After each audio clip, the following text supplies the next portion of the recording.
History is a recurring motif and theme in Bioshock Infinite. If you've ever taken a history class in college, the first thing the professor will tell you is the distinction between history and the past. While sometimes conflated, they are quite distinct from one another. The past refers to the events that happened. It's pure facts about an event that has occurred without meaning or significance given to it. History is the interpretation of past events. An example of this distinction could be seen with any historical event, but I'll use the American Revolutionary War as an example. The past would be a list of events, such as the signing of the Declaration of Independence in 1776, the battles of Saratoga in 1777, the siege of Yorktown in 1783, and the Treaty of Paris, signed also in 1783. These are merely events that happened, objective facts with no added meaning. However, if we focus on the battles of Saratoga in 1777, there is quite a bit of history we can glean from it. The battle is a major turning point in the American Revolutionary War, signaled the much-needed inclusion of the French in the war, and was a crushing defeat for the British, which stopped Burgoyne's splitting of the U.S. in two in its tracks. There is also much historical debate over which commander in the U.S. Army should receive credit for the victory, as Horatio Gates took all the credit in the aftermath. But, let's be honest here, that traitorous scallywag Benedict Arnold did most of the work. All of that was history. The interpretation of the battle as a turning point, the debate over who to credit for the victory, the larger context that it broke up Burgoyne's splitting strategy are all examples of history and historical interpretation. There's also another very important definition that is associated with the past and history. Memory. Memory is a representation of the past that may or may not be accurate. This memory can be either collective or individual. An example of collective memory is how Americans viewed the Boston Massacre as a completely unjust slaughter of American patriots. Now, is this view of the Boston Massacre accurate? No, it isn't. The British opening fire wasn't unprovoked, as the Americans were throwing things at them, and the massacre itself was about the least massacre of all massacres. This isn't to say that the Boston Massacre wasn't horrible, but the idea that it was this massive slaughter of innocent Americans isn't really accurate. That is why memory can be either accurate or not, because it has so much to do with personal experience and subjectivity. What does all this have to do with Bioshock Infinite, though? History is a vital aspect of Infinite's story that permeates many of this game's narrative lines. This is saying a lot, as this game has many narrative lines that often don't intersect very well, yet history does. So where does history rear its head in this game? I'll start with the whitewashing of history seen throughout the game. Columbia, as portrayed in Bioshock Infinite, is essentially American exceptionalism, American race relations, and American Christian nationalism circa 1912, taken to the most extreme degree possible. Even the name Columbia is the historical personification of America. The founding fathers are deified, the less savory aspects of America's past are painted as righteous acts. Racism within Columbia is violent and widespread, and Christian values, twisted with and by Zachary Hale Comstock's values, are used to create a nation under Comstock's theological control. Also, as a brief aside with the founding fathers being deified, I'm noticing, there's an absence here. Like, you got Benjamin Franklin, and Thomas Jefferson, and that's great, but there's a certain somebody missing, a certain founding father I like a lot. His name starts with an A, ends with a Milton. It's Alexander Hamilton. Anyway, there are two particular events which actually occurred in real history that Comstock has whitewashed to perpetuate his narrative that anyone who doesn't look like a certified crack barrel enjoyer is lesser than. Wounded Knee and the Boxer Rebellion are these two events, both of which Comstock took part in, or at least he alleges he did. The Boxer Rebellion took place during what is commonly referred to in China as the Century of Humiliation. Northern Chinese villagers feared the expansion of foreign powers' spheres of influences, so they rose up to try and expel the foreigners. Eventually, members of the Qing government decided to join the Boxers. The Boxers were met by an 8-nation alliance who crushed the rebellion swiftly. If you're wondering why they're called the Boxers, it's because of the martial arts their members practiced. The members of the 8-nation alliance committed many atrocities as they suppressed the Boxer Rebellion.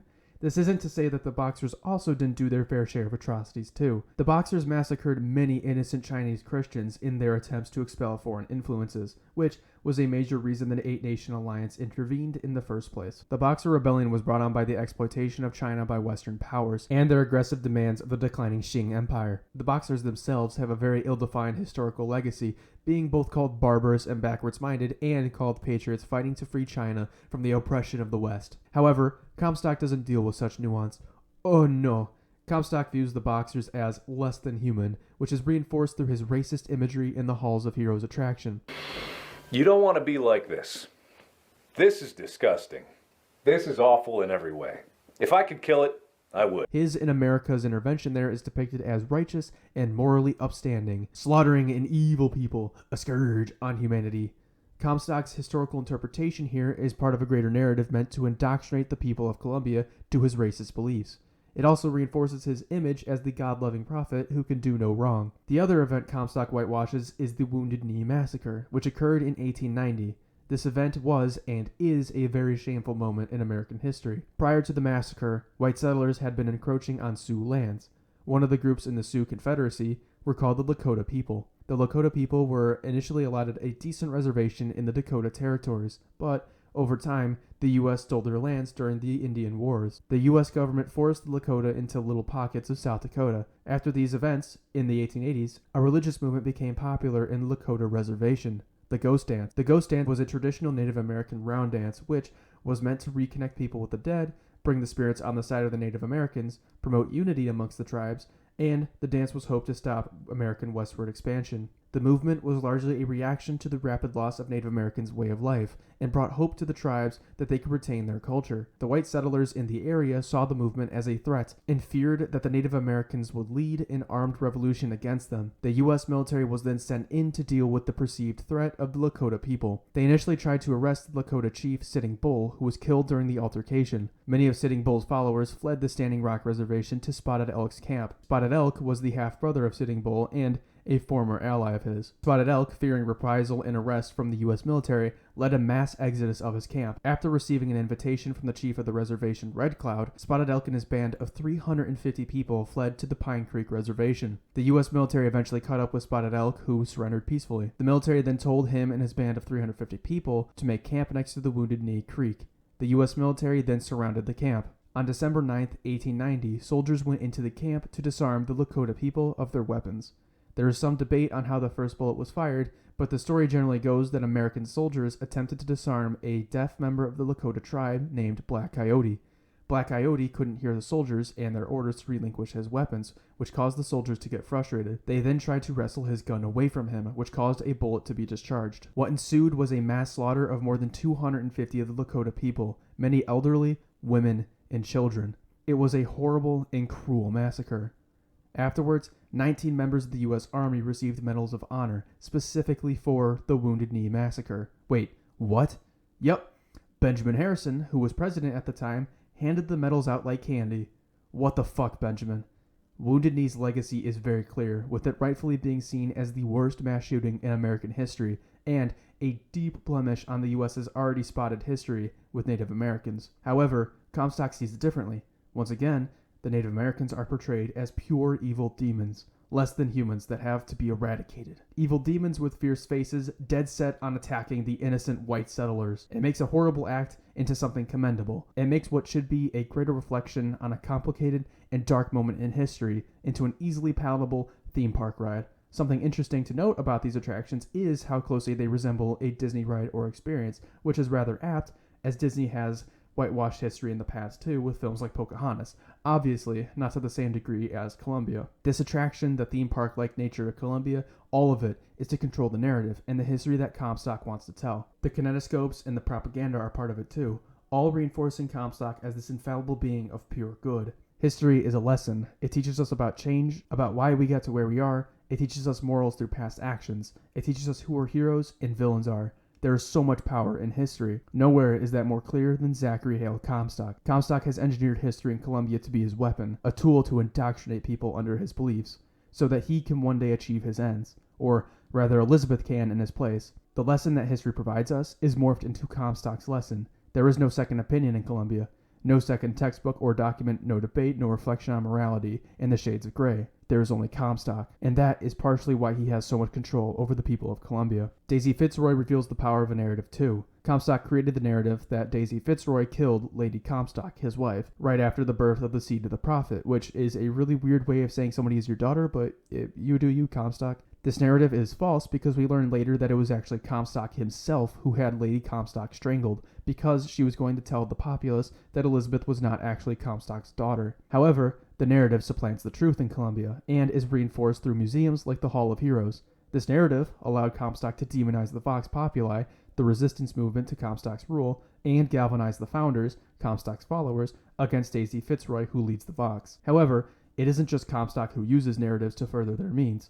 Daisy Fitzroy does much the same through her glorification of Booker DeWitt. She claims that Booker DeWitt was a passionate soldier of the Vox who sacrificed his life for the liberty of the oppressed classes, when the truth is anything but. Booker's actual motivation for helping the Vox, even as he was dying, was to get Elizabeth to wipe away his debt. He never actually cared for the cause, but saw it as a means to an end. However, Daisy uses Booker as an example, as a martyr, to bring in more support. Again, the true history is lost, and the narrative takes place. When the player character Booker comes to Columbia number 3, Daisy Fitzroy tries to kill him to maintain the narrative that she has built around Booker, that our Booker being alive would destroy. Thus it becomes clear in Bioshock Infinite how powerful history, or rather the loss of that history, can be in maintaining societal control, and also destroying said societal control. There is another aspect of history that Bioshock Infinite analyzes on a more personal level, mostly through the characters of Zachary Hale Comstock and Booker DeWitt. Now, this is a major spoiler for the entire story, but I mean, the game has been out for over a decade at this point, so I'm pretty sure everyone knows this.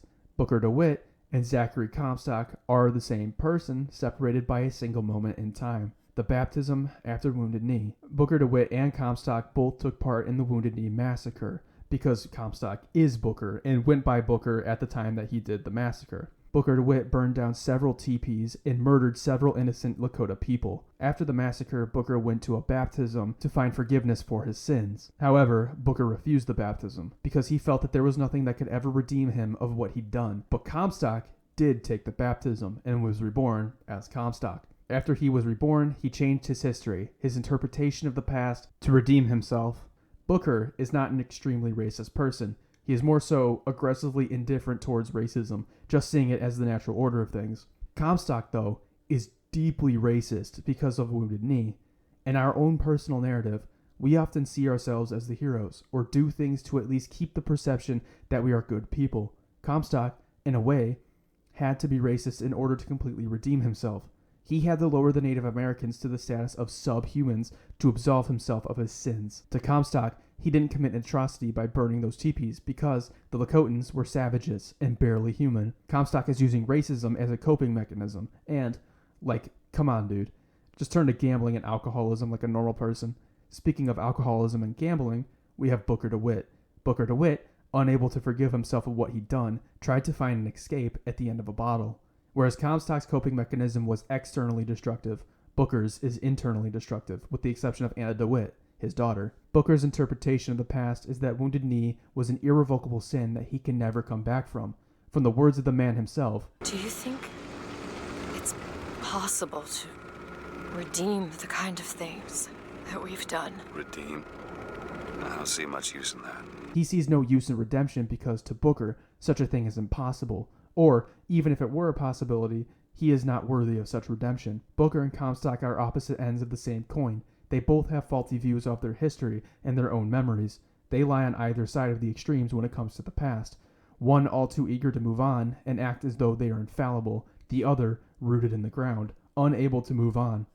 Both are incredibly destructive in their own ways, and I think Bioshock Infinite does an excellent job portraying that, especially with Booker. It would be easy to make Booker the hero of Bioshock Infinite's story, as he is our playable character, but I love that the game never makes Booker out to be a good person, because he isn't. In a lot of ways, Booker is awful and goes to extreme lengths to achieve his selfish ends, including indiscriminately murdering people. The interesting thing about Booker is when he finally stops avoiding talking about his past, when he finally stops trying to escape it at the end of a bottle, when he is confronted with it head-on by Elizabeth, what happens? He finally sees redemption, revealing how his perspective is flawed. Comstock's flawed view on the past is manifested in the rotten society he has built. The racism, the manipulation, and the cruelty are all the result of Comstock's decision all those years ago to take the baptism. Bioshock Infinite shows the power of a single moment in a single life to radically alter a person. The same man, but two radically different and equally flawed perspectives on their history. The moment, the event, the past may be the same, but it is how we react. It is how we come back from that past, how we interpret that past, that makes all the difference. It's all just history. And I don't think that there is a better character to exemplify how powerful that history can be in shaping somebody's life than Booker DeWitt. Bioshock Infinite is an interesting case study on the unique strength of the past, memory, and of course, history. It underscores this power through the Society of Columbia itself and the personal journey of Comstock and Booker, and for that, I will endlessly praise this game. However, I didn't make this video just to talk about how Bioshock Infinite epitomized this theme within its story.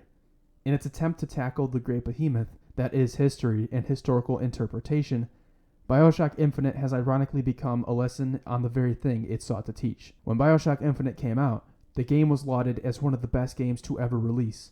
Everywhere, this game was held up as a shining beacon of what the medium of gaming could achieve.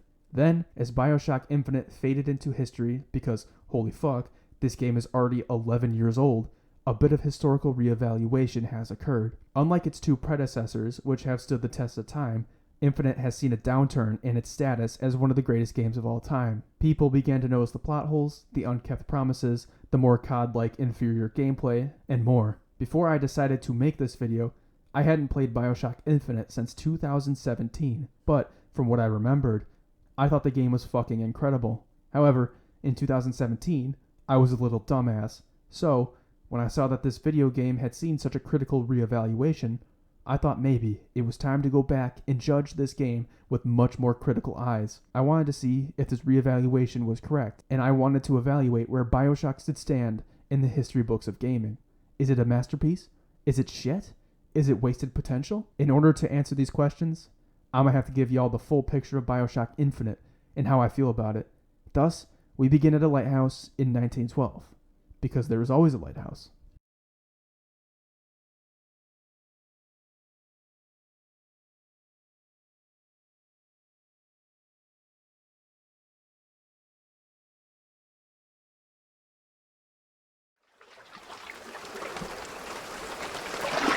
Are you going to just sit there? As compared to what? Standing? Not standing, rowing. Bioshock Infinite starts off the coast of Maine with these two colorful characters. They hand Booker DeWitt, our playable character, a box which does a good job of establishing all the basics on Booker and his mission. It becomes clear that Booker is a veteran of the Wounded Knee Massacre. He has to go to a place called Monument Island, get a girl named Elizabeth, and bring her to New York unharmed. It's all very concise while giving the player just enough of an idea of what they're doing. The two characters in the boat with Booker argue about semantics or something. Perhaps you should ask him. I imagine he has a greater interest in getting there than I do. I suppose he does. There's no point in asking. Why not? Because he doesn't row. He doesn't row? No, he doesn't row. Ah, I see what you mean. The conversation actually foreshadows the entire game, by the way. We reach the dock, and because I hate listening to directions, I refuse to get off the boat. To which these two goofballs say, He's not moving. He will, eventually. I suppose he does. Again, it foreshadows that later reveal of constants and variables, and I love a good use of foreshadowing. I eventually get my ass off the boat because getting off the boat is a constant in every playthrough. I had a brief aneurysm because my mouse sensitivity was way too high, and I made my way to the lighthouse. Booker knocks on the door, which has a very lovely blood-stained note on it, which has the golden phrase, "Bring us the girl and wipe away the debt." I walk up to this little pan thing, which looks like it was used to baptize people.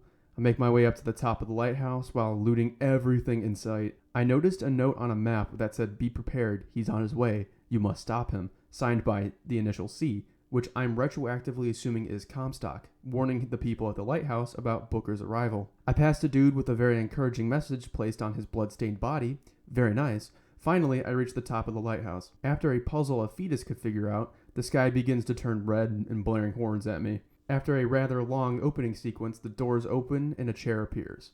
Booker sits in the chair, which immediately looks sus to me because I saw the handcuffs. I sat in it anyway, and lo and behold, it handcuffed Booker, spun him around, and incinerated his pistol. I'm sorry, little one. Then, the shuttle does this. 2, 1. Attention. Attention. Just stay calm. 5,000 feet. 10,000 feet. 15,000 feet. Hallelujah.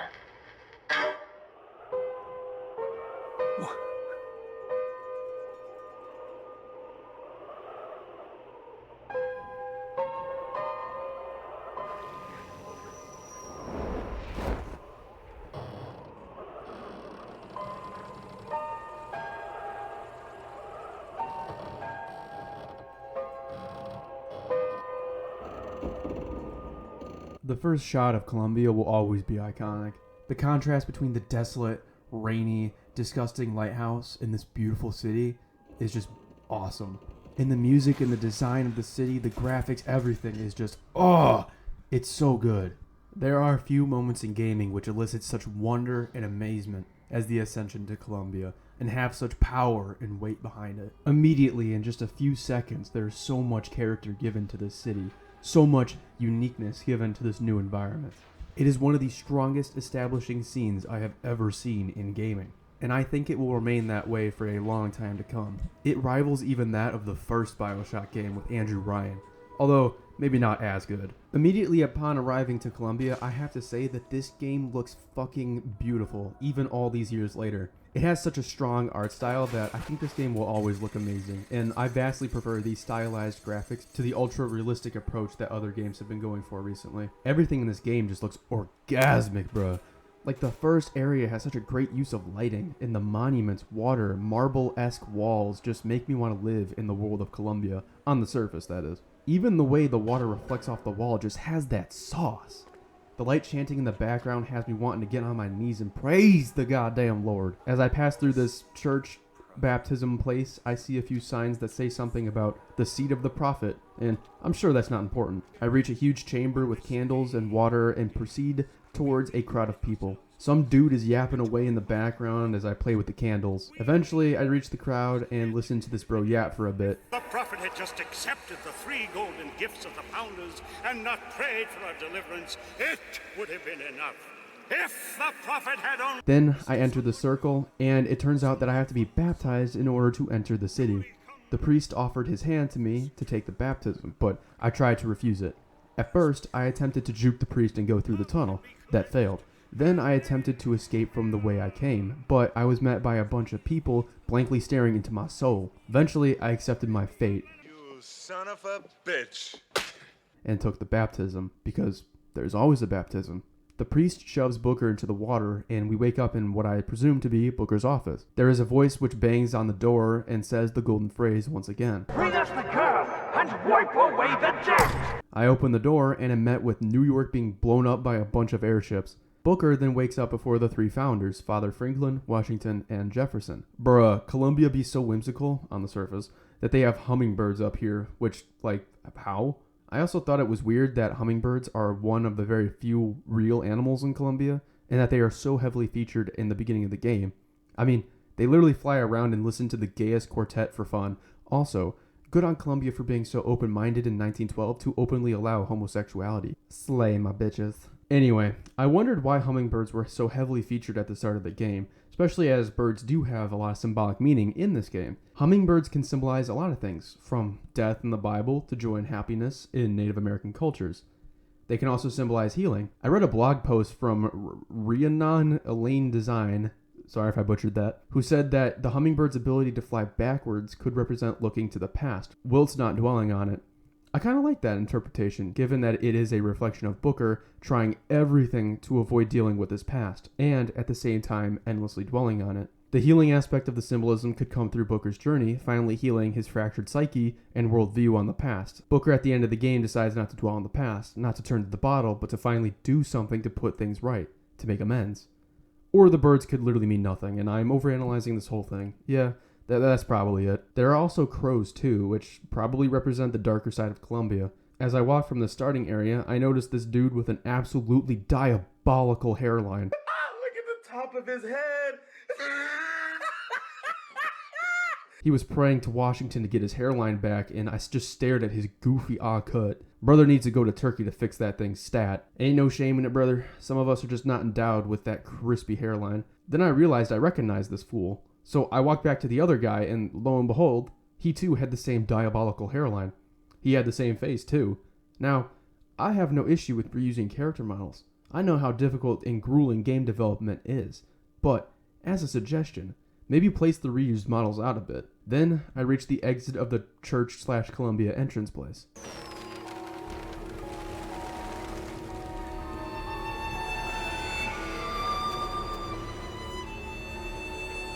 Shit, man. I know I'm perseverating, but damn, do this game look beautiful. I love how you can see the city functioning. Like, you see city blocks connect and detach, and you see the rail lines up top. It makes this place feel real. I ate some popcorn and a hot dog and almost committed sewer slide.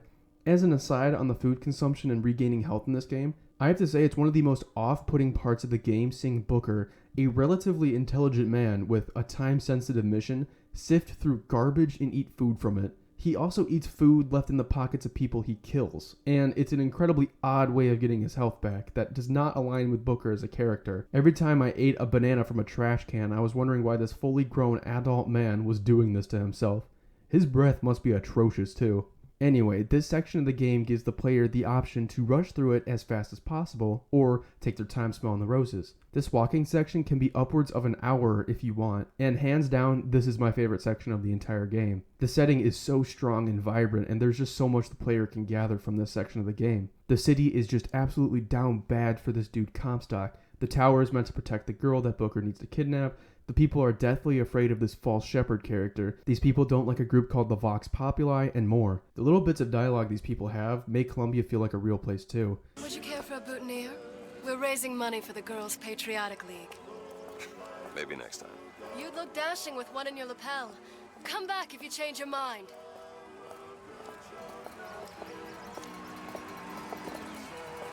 I passed the gay people I mentioned earlier and listened to their song for a little bit. Then I saw where I needed to go, the statue. This little twerp hands Booker a letter from a person named Lutess, which says not to alert Comstock and not to pick 77. I'm sure Booker will take that advice to heart. I continue on my way and I see a presentation of the Vigors, which are basically this game's equivalent of plasmids. I'll get more into them later, don't worry. This area is a festival, and you can pretty much see everything you're going to encounter later in the game. There is bucking bronco, a shooting game, voxophones, a handyman, all giving a little taste of what is to come. I walk up to this lady and Booker just says, "Give me one of those." And then yoinks a Vigor. I have to say, all the Vigors have amazing animations when you pick them up. I use my new powers to open the door and find these two goofballs once again. They ask Booker to flip a coin, and Booker picks heads, and it turns out that heads had been chosen over 100 times. We learn later that Booker picking heads is a constant, meaning it will always happen that way. More on that later.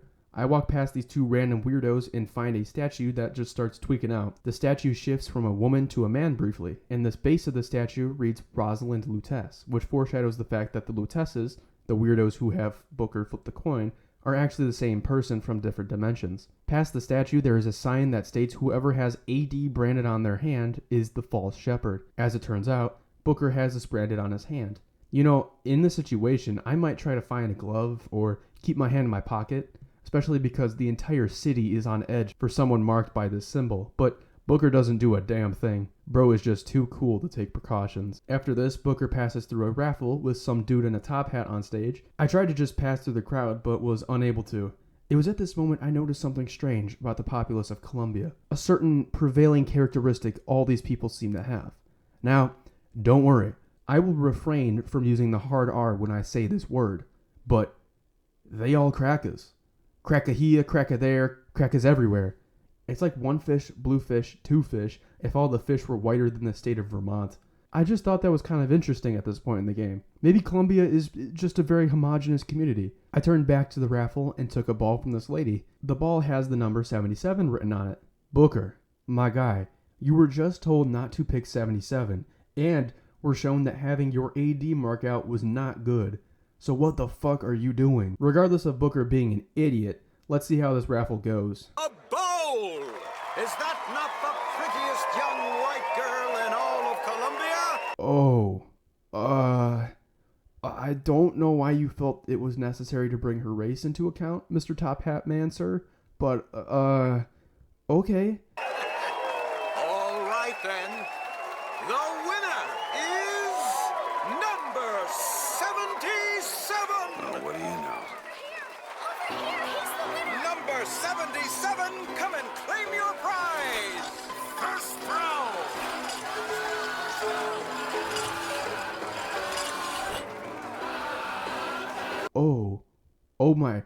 Oh my god. Now I understand why everyone here is white. We're meant to throw the ball at the interracial couple, but racism is not very cash money, so I choose to throw it at Mr. Top Hat. The police catch Booker because, duh, he didn't cover his mark, and this happens.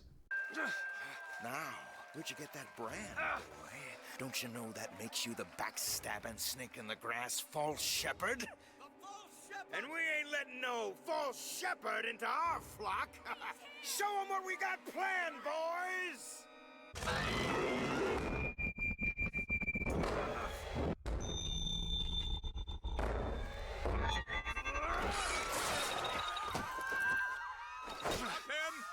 The introduction to Bioshock Infinite, the beginning up until the proverbial beat drops at the raffle, remains fantastic to this day. It is quite the reversal of the first game, where Jack entered a society in ruin. Booker enters Columbia at its peak in prosperity, or so it seems.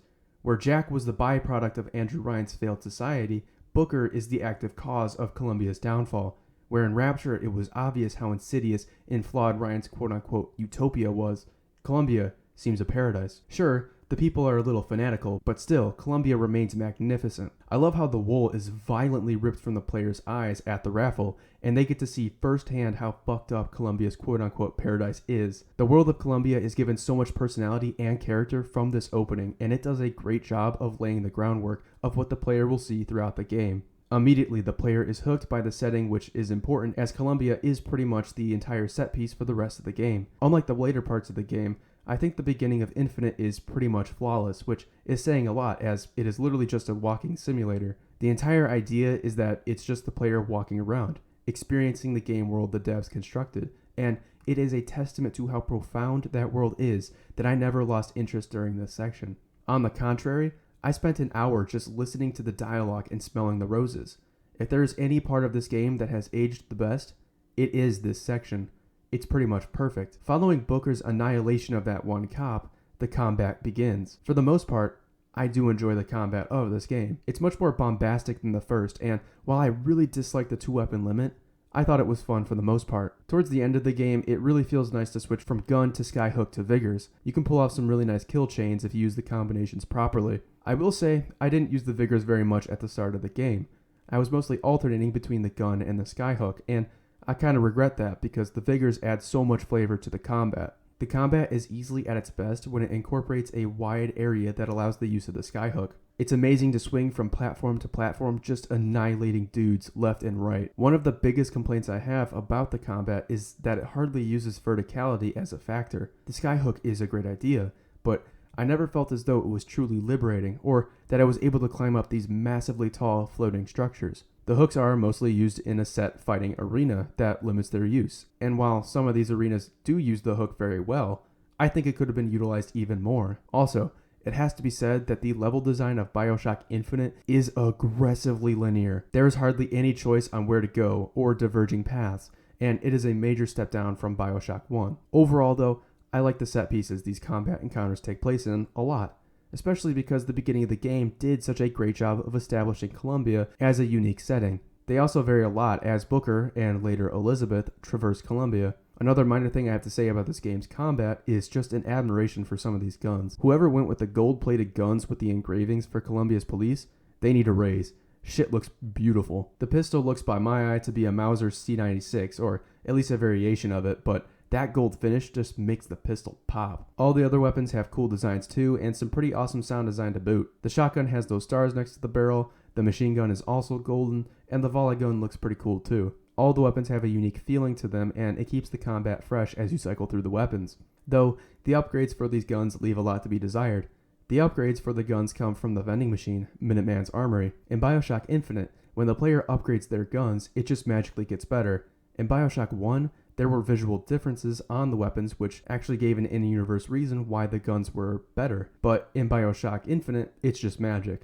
It's a step down in my opinion and makes the guns have less character than those of the first game. However, all things being said, I still think the combat is great in Bioshock Infinite. It's explosive, bombastic, and, while sometimes a little too nonstop, has those quiet moments in between to break up the pacing. I played my game on hard mode, and the difficulty felt positively sublime for the most part. I'll have more to say on the combat later as the game progresses, but for the beginning and middle portions of the game, the combat remains fun. Booker tears through the streets of Columbia like a true menace to society, and reaches a gate where we meet our first heavy enemy, the Fireman. He's relatively easy to take out, but here's where I have to ask the golden question. Why are Vigors in Columbia? In Bioshock 1, there was an understandable reason why plasmids were created.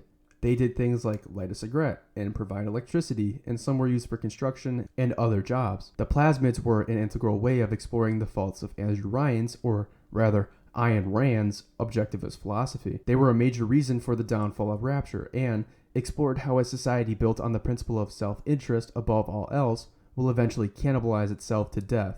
Plasmids were also a way of exploring the player's relationship with Rand's objectivism through Adam. Adam is what rewrote the genetic structure of a person and gave them the abilities that the plasmid offered. The little sisters in the game are implanted with a sea slug filled with Adam because being in a symbiotic relationship with the sisters yielded 30 times the production of Adam from the slugs. Jack, the playable character in Bioshock 1, can either yeet the slug out from the little sister to get maximum Adam possible, or save the little sister using a plasmid given by a woman named Tenenbaum. The choice here is essentially the objectivist test for the player. A true objectivist would yeet the slug out the girl and kill her so they'd get the most Adam. However, if someone, had a heart, they would save the little girl for less Adam. This doesn't mean that the choice to kill the little sister is automatically the bad choice, because what is good for me could be good overall. It could ensure my success in navigating Rapture. It's an awesome way of exploring the game's themes in a way that reflects the player's morality. It tells you something about yourself, which is incredible, and I wish more games took advantage of that side of this medium. Games have the potential to be a character study of the player because it is the one medium where we as the player have control over the narrative. Of course, Bioshock 1 pussyfoots around the objectivist lens by having the saved little girls give the player Adam, basically negating the choice altogether and making the harvesting option completely pointless, but that is a discussion for a different day. Plasmids were vital to the storytelling of Bioshock on multitudinous levels. Plasmids are so important that their removal would radically alter the entire story. So, Bioshock Infinite. If we removed Vigors from this game, what changes in the story? Actually nothing. The story of Infinite plays the exact same regardless of Vigors or not. If I were being incredibly generous, I could say that it's part of the constants and variables because there is always a lighthouse, a man, plasmid/Vigors, yada yada yada yada. But no, there is no in-universe explanation besides that for some of these plasmids. The Devil's Kiss is literally bombs. It turns you into a terrorist. And I get that it's used for the shock troopers of the Columbia Police, but still, the collateral damage seems way too high for the small benefits the Vigor might give. The Possession Vigor is handed out to people like candy. And for what? Do you really want a society where people can control each other?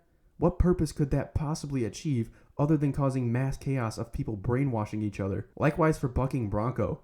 We just have dudes throwing each other around and causing chaos? The crows and the weird squid one, what possible use could these Vigors have outside of fucking people up? Maybe it could be for defense from the Vox Populi, but I don't know. I really don't see why a totalitarian ruler like Comstock would want people running around with these powers. It feels like the Vigors were kind of an afterthought in this game. Not so much in how they were implemented gameplay-wise, as they all have unique functions and incredible animations, but in how they would factor into the story. It feels like they're just here because, it's a Bioshock game, so you have to have plasmids. I get it. I know they explain it's the fucking constants or whatever, but if you have to turn to quantum mechanics to explain why something belongs in your game, then maybe you need to rethink its inclusion.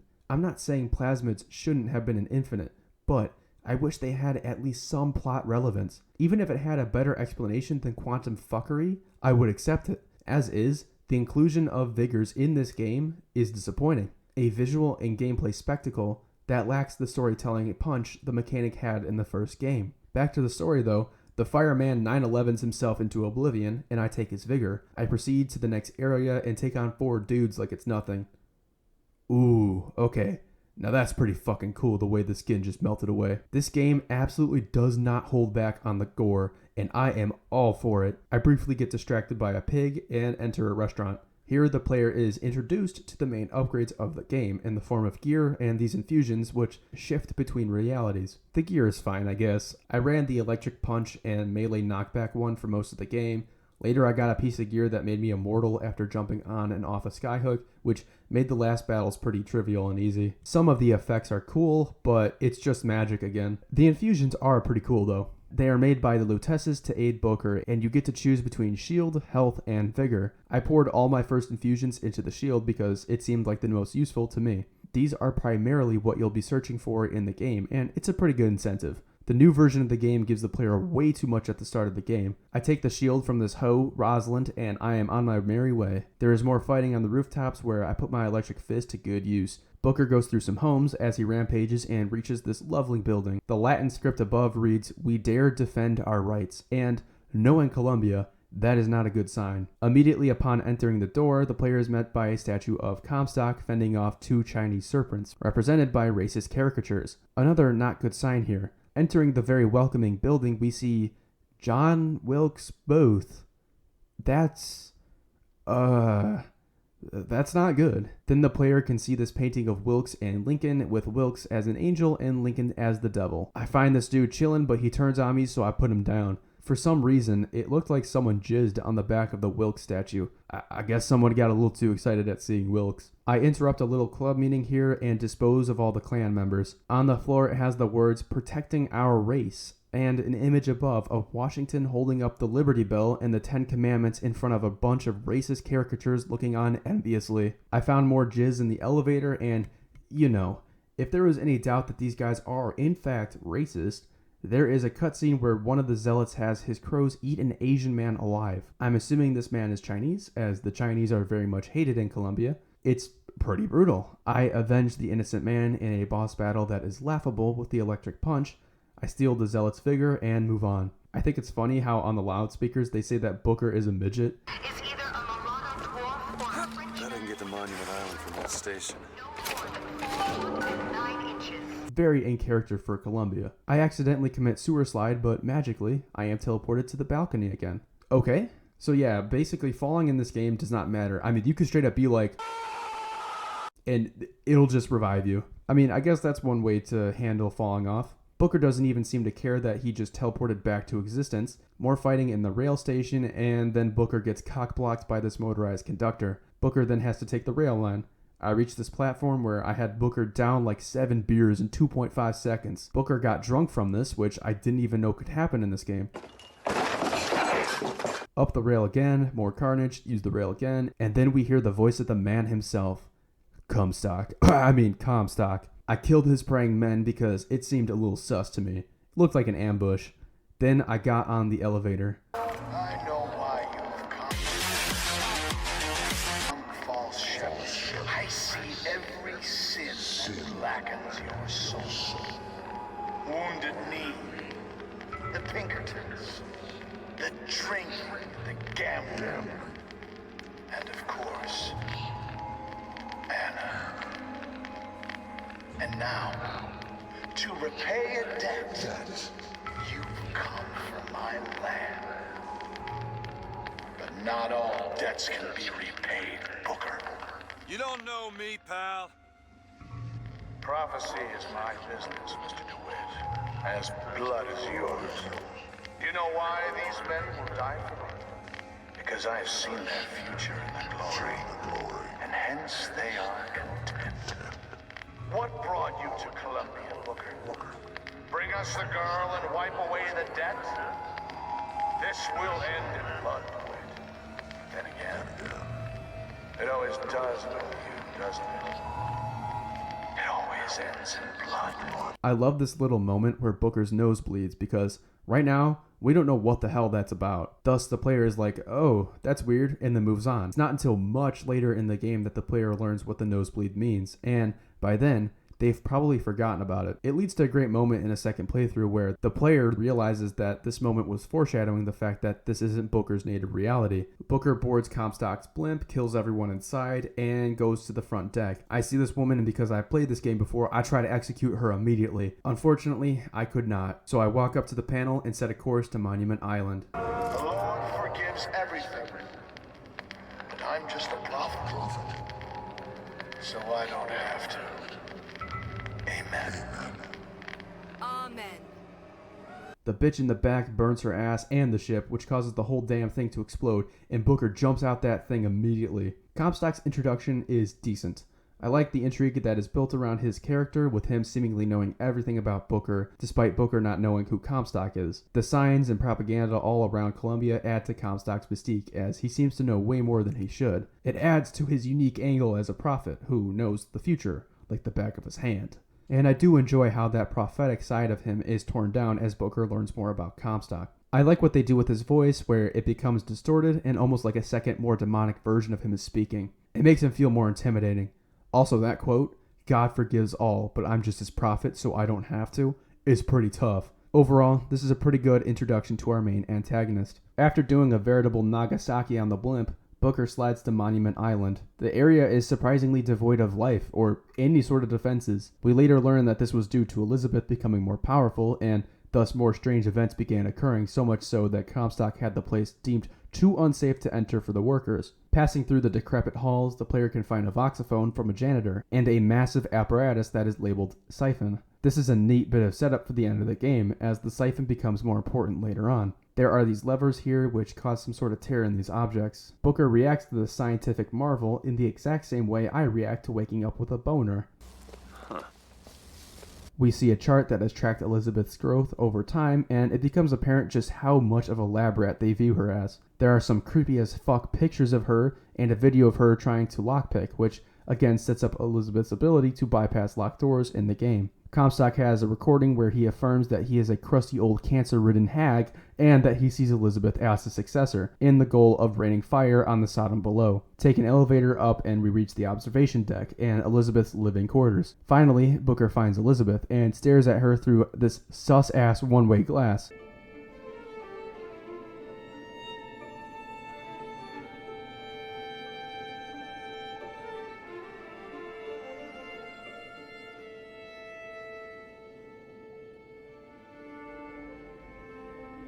We can tell immediately that she likes Paris, and does not in fact have a pinky. She moves out of frame, so we go on to the next observation area.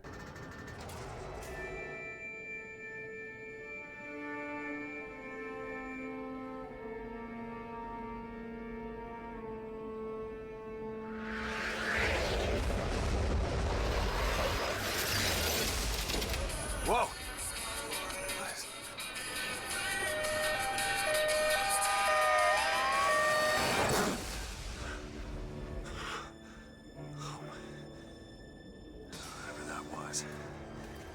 It's got nothing to do with the job at hand. Bruh, my guy Booker is so dedicated to paying off gambling debts that he hardly gives a shit that this girl just tore open the fabric of reality. I love it. Moving on, there is a voxophone from Lutece, which foreshadows what happened to Elizabeth's pinky, and Booker passes through a huge metal door. The player is briefly on the outside of the statue, move through some of the halls, and then step on a platform where Booker's fat ass breaks the damn floor under him. Hey. Hey! Knock it off! Stop it! Will you stop it? Not here to hurt you. Who are you? My name is DeWitt. I'm a friend. I come to get you out of here. Get away!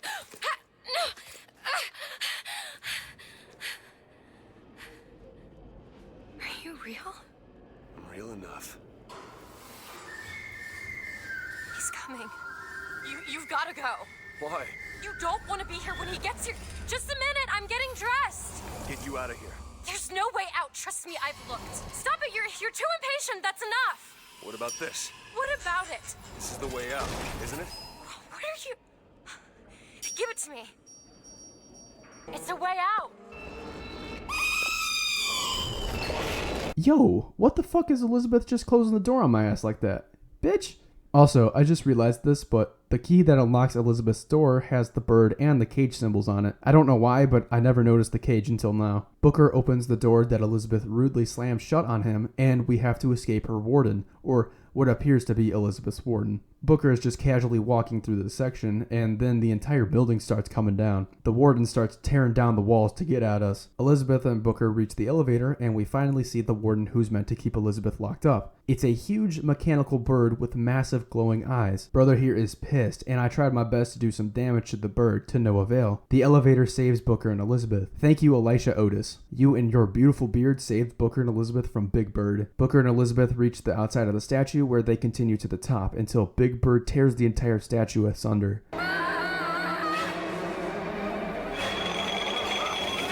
Oh, holy crap, Booker. What the hell is your arm made of? Raw titanium? Tungsten? Because my man caught himself falling about 100 feet with one arm holding Elizabeth, and the entire arm didn't rip off. I must say though that this game has some pretty incredible set pieces. Watching the statue get torn down and seeing Big Bird tear shit up is awesome. Booker and Elizabeth fall into some water and Big Bird tries to get them. However, Big Bird seems to have an aversion to water, so he is forced to back off Booker as his glass eye shatters. Big Bird being vulnerable to water is actually a nice bit of Chekhov's gun because it will become important much later in the story. Booker trips on the Zaza and hallucinates in his office again. This time, Elizabeth is there and says the golden phrase again. Booker is oddly concerned for Elizabeth here and asks whether the man asking for the girl will hurt her. Booker moves to the door and shouts, "Anna! Anna!" Booker then wakes up on a beach right before Elizabeth. Anna. No, it's me, Elizabeth. I mean, yeah, that's some pretty obvious foreshadowing right there. Elizabeth hears some music, bombastic side eye, and wants to go to it. Booker says that it's aight for her to fuck off before passing out again.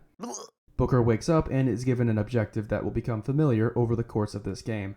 Find Elizabeth. Battleship Bay, where Booker currently is a really neat idea. Having a beach on a floating city by using pumps is cool as hell. I found a fellow Irish person in the pump room. The whole thing's rigged. All I want is fair pay for an honest day's work. A few racist ass bitches on the beach, and a boardwalk where Elizabeth is dancing. It makes that cold, cynical part of my heart warm a bit to see her enjoying the music for the first time, finally free from her imprisonment on Monument Island.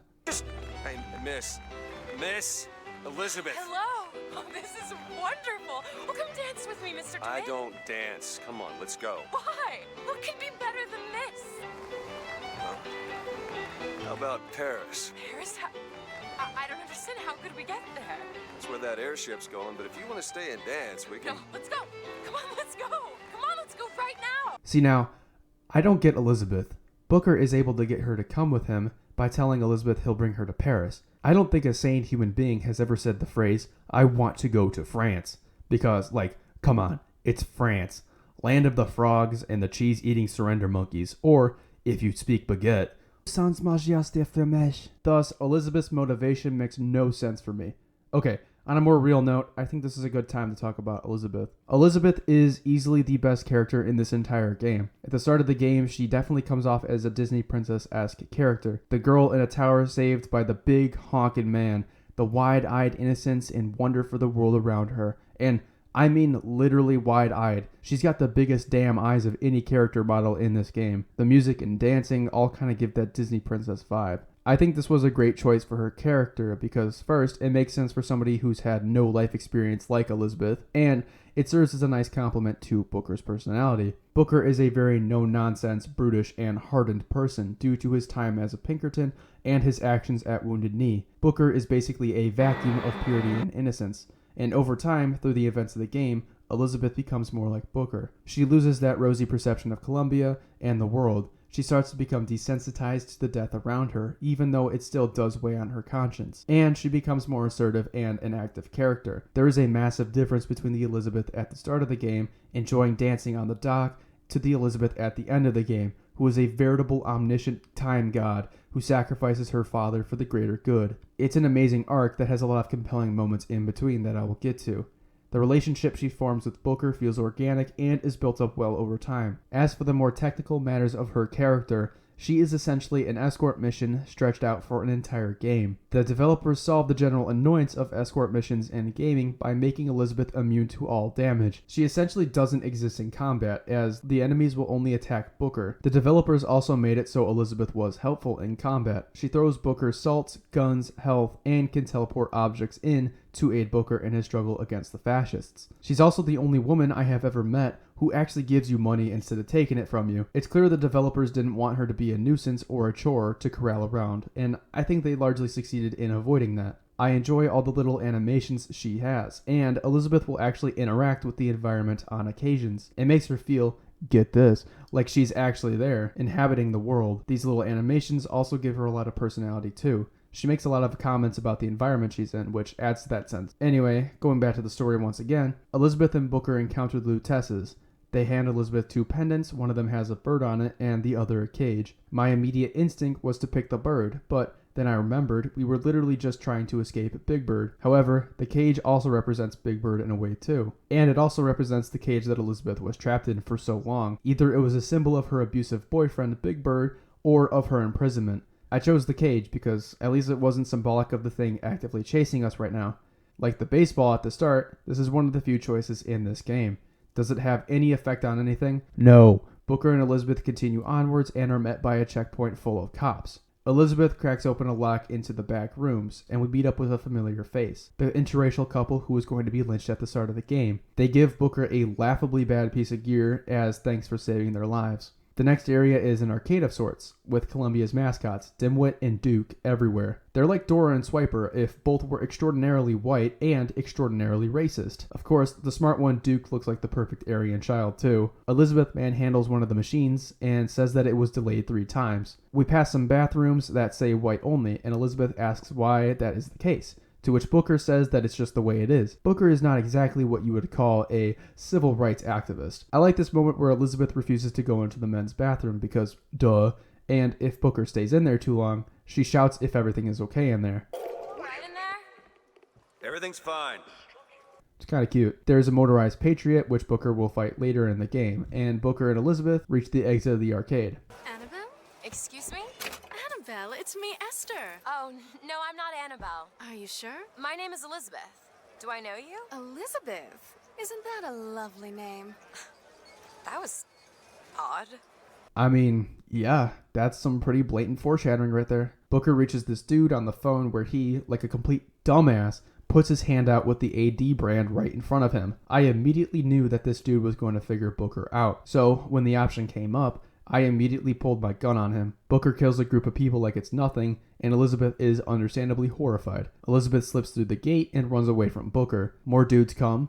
Let me rephrase that. More dudes arrive and are disposed of quickly. Booker catches up with Elizabeth, who is trying to flee on a rail cart, but she isn't able to move the lever. Booker comes in and moves that bitch with one arm effortlessly. Jeez, Booker, you didn't have to mog her like that. I can't believe you did that. They're all dead.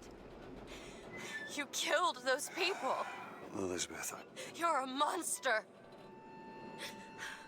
what did you think was going to happen? What? Do you understand the expense the people went through to keep you locked up in that tower? You think people like that are just going to let you walk away? You are an investment, and you will not be safe until you are far away from here. What do they want from me? I don't know. One thing I've learned, if you don't draw first, you don't get to draw at all. This interaction is one of the lessons that Booker imparts on Elizabeth. Either you draw first or never again. This moment also serves to desensitize Elizabeth to Booker's violence, which is reflected not only by her staying with Booker when he kills from here on out, but also through her actively helping Booker. It's only after this moment that she starts to give Booker guns and salt in combat. I also like how genuine Booker is with Elizabeth about the situation she's in. He doesn't sugarcoat what lengths Columbia will go to lock her back up, and it works well for his character. I think it also shows how Booker never treats Elizabeth like a child. He always, even at the start of the game, respects her enough to treat her like an adult and her own person, even though his eventual goal for her is to sell her off like crack for drinking money at this point. After Booker reunites with Elizabeth, they go to Soldier Field, where an odd warning shows up. Stealing can have consequences. I think nothing of it and move on. I walk into a store and immediately popped open the register and stole all the money. The owner got mad and I had to put him down. I really don't get why Elizabeth would stay with Booker after this, because this guy was purely innocent. With the last encounter, the guy behind the counter was obviously going to open fire on Booker, so it's understandable why Booker was forced to kill the Columbia police. Here, there is no excuse, and Booker just killed an innocent man. Yet, Elizabeth, a caring person, doesn't seem to care. She screams in horror, but that's just the generic scream she has for when Booker does an execution move in the earlier stages of the game. Based on what the narrative tells us, Elizabeth should run away from Booker in horror, but the gameplay tells a different story. The gameplay says that Elizabeth is A-okay with Booker murdering innocent people, which at no point, even at the end of the story, do I think Elizabeth as a character would accept. Hell, I don't even think Booker as a character would be okay with himself killing an innocent person. The police are a different story, as they are actively shooting at him, but this man who is running an ice cream shop, I just don't think Booker as a character would go that far. It just feels really off, and I find it odd that the stealing mechanic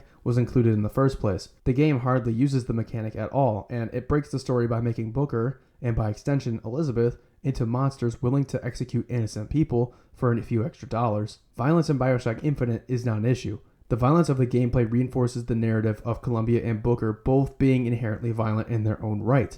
However, I just think that this particular moment of Booker's violence is out of character even for a violent character like Booker. This is not a fatal flaw or anything, it's just an odd choice that really took me out of the game when it happened, which, to be fair, was only twice. After the ice cream shop, I obliterated a cop 2 inches away from a group of children. It's okay because they seemed to not hear the sound of him screaming in agony over the play they were watching. Later on, I found the dude who was wearing the Duke costume, and he was that same goddamn dude with the diabolical hairline from the start of the game. This guy's everywhere, bruh. Booker and Elizabeth have a conversation where Elizabeth wonders why Booker was chosen to come to Columbia, to which he says he doesn't know. Then he mentions that he didn't even know what Columbia was before coming to it. Elizabeth says that she thought everyone below knew about Columbia, and Booker says that he must have gotten behind on the news. Get it? The reason he doesn't know Columbia is because he isn't from the universe. Get it? Get it? Oh, it's okay. It's more foreshadowing. Okay, I'll stop mentioning every instance of foreshadowing from here on out. You all get it. There is a ton of it in this game. Elizabeth also asks what Booker does for a living, to which he says that he is a Pinkerton.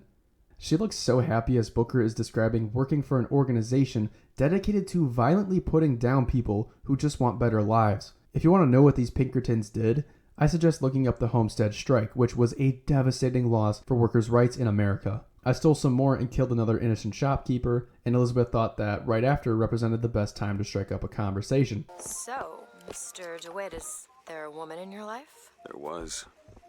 She died. How? Giving birth. Oh. You have a child? No.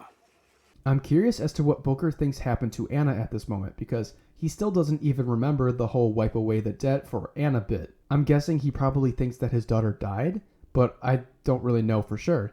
Maybe deep down, subconsciously he knows, but he can't quite access that information because his psyche is so effed up. I don't know. I just thought it was interesting. Booker and Elizabeth find the rail line to the First Lady airship, but it's unfortunately not powered, so they're gonna need a source of electricity. Looks like this runs exclusively on shock jockey. Of course it does. Where in the hell are we gonna find that? Look! Come see the future of power at the Hall of Heroes. Well, that's convenient. Oh, are you doing a review too, Booker? Booker and Elizabeth take the elevator up to the Hall of Heroes. The elevator gets stuck, and Booker has to change the fuses. Oh, it's a bee. I hate these things. Jeez, just kill it. No, it'll sting me. Elizabeth. Brosby sounded like father and daughter. Oh, wait. They literally are father and daughter. Elizabeth opens a tear to get the bee out of the elevator. She then takes a rose from the other dimension until she sees something in the background. Oh no! Close it. I'm trying! Close it! A quick question on Songbird. Does he defend every single version of Elizabeth? Because the reality Elizabeth opened has another Elizabeth in it. If he is meant to defend the Elizabeth of that reality, then why is he coming for this particular Elizabeth? Wouldn't that leave the other Elizabeth unguarded? I guess this means that Songbird is linked to Elizabeth across infinity and will go after any Elizabeth, even if it means leaving its own Elizabeth unguarded. Kind of odd given how possessive this thing is over its own Elizabeth, but I guess that works. Elizabeth and Booker pass through a little admissions office before the Hall of Heroes, where I found a dude pissing and the bucking bronco figure. A cool animation later, and we find ourselves in an open area where there are some founders talking about how they're going to capture a dude named Slate. I domed one of them and proceeded to show everyone my amazing accuracy. After the altercation, I move some boxcars, Elizabeth gets a skyhook, and we ascend to the Hall of Heroes. And you may recognize that name from the beginning of this video. This is the museum where Comstock has altered history to his liking. The enemies here aren't the founders anymore, but soldiers of Slate, who is the Captain Booker fought under during Wounded Knee. You know something about that. Wounded Knee, Slate, wipe the slate clean. It's probably nothing. Booker walks up to a statue of Comstock, which says that he led the 7th Cavalry, to which Booker remarks that Comstock was never at Wounded Knee. Slate chimes in and says that Booker is different. He never desired glory. Then, Slate sends his men after Booker to give them an honorable death at the hands of a soldier like Booker, rather than a fake tin soldier of Comstock. In the center of the two exhibits in this museum, there is a timeline of the events of Columbia. Something odd the player can note here is that Comstock was born in 1874, which would place him at roughly 38 years of age.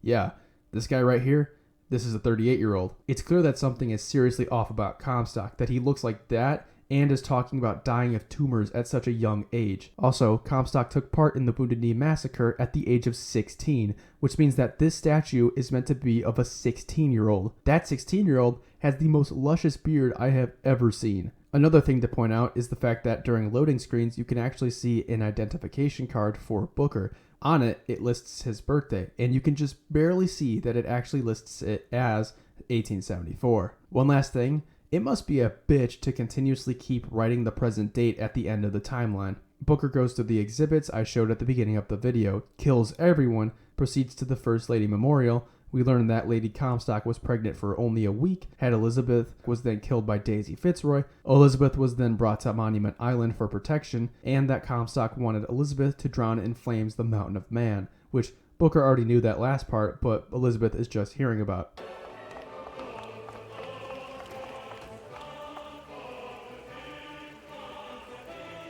We get to a point in the museum where there is a gate that Booker's fat ass cannot pass through.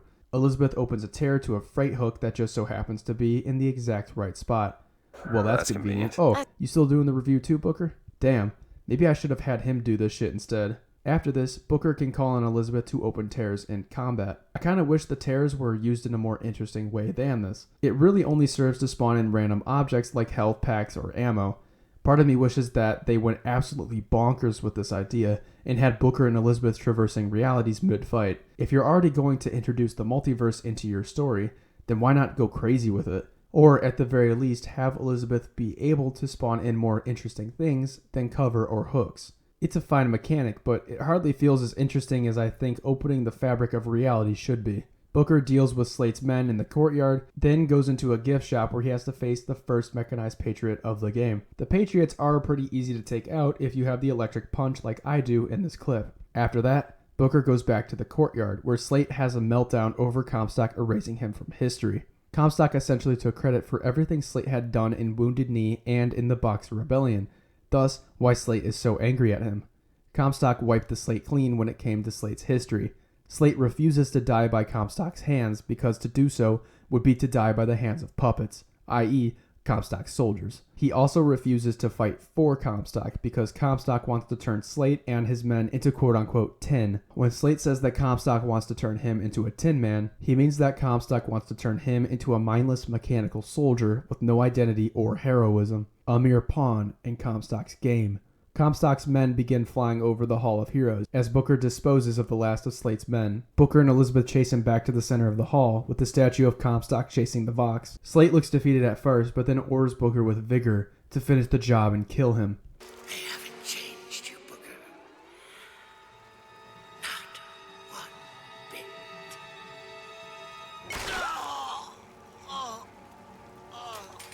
I chose to execute Slate, knowing that was what he wanted, and that he would suffer a far worse fate under Comstock's capture. This is another one of the few choices in the game. Does it have any effect on the rest of the game? No. Booker takes the shock jockey, and my favorite of the Vigor animations play. Booker and Elizabeth, after a brief battle with some of Comstock's men, leave the Hall of Heroes. I love the Hall of Heroes, which you could probably tell from the title of this video. This entire section of the game deals with the power of history, and a narrative, whether through Comstock's alteration of the past I discussed at the beginning of the video, or through Slate's loss of his own history. Slate as a character is one I enjoy a lot. He's a man who has watched his profession and passion morph into something unrecognizable. He's a soldier, through and through, who believes in the heroism and honor of soldiers. He watched over time as this thing he loved was twisted to be Comstock's right arm, That personal identity and heroism was wiped away due to the unrelenting dedication to the nation seen in the fascist society of Colombia. There is no individual history. There is no glory. You are merely a small part of Comstock's greater plans. Your worth is only what you can bring to those plans. Thus, it's understandable why Slate feels the way he does. He doesn't want to lose his history to Comstock. He doesn't want his men to blindly follow Comstock and become pawns. He doesn't send his men out to be slaughtered by Booker because he's evil, but because he wants them to die honorably. He knows the futility of his situation, and Slate knows that eventually Comstock will kill his band of soldiers. Better to die with honor than at the hands of a pawn. Slate himself at the end doesn't fight Booker. He only asks that Booker kill him as a message to Comstock. Comstock may take his history, but he cannot take his honor.